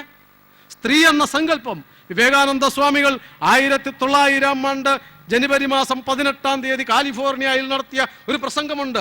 ആ പ്രസംഗത്തിൽ അദ്ദേഹം ഭാരതീയ മഹിളകൾ എന്നുള്ളതിനെ കുറിച്ച് പ്രസംഗിച്ചു. അവിടെ പറഞ്ഞു, അമേരിക്കയിൽ സ്ത്രീ ഭാര്യയാണ്, ഭാരതത്തിൽ അമ്മയാണ്. സ്ത്രീ എന്ന സങ്കല്പം. നിങ്ങളുടെ കുടുംബം ഭരിക്കുന്നത് ഭാര്യയാണ്, ഭാരതത്തിൽ കുടുംബം ഭരിക്കുന്നത് അമ്മയാണ്.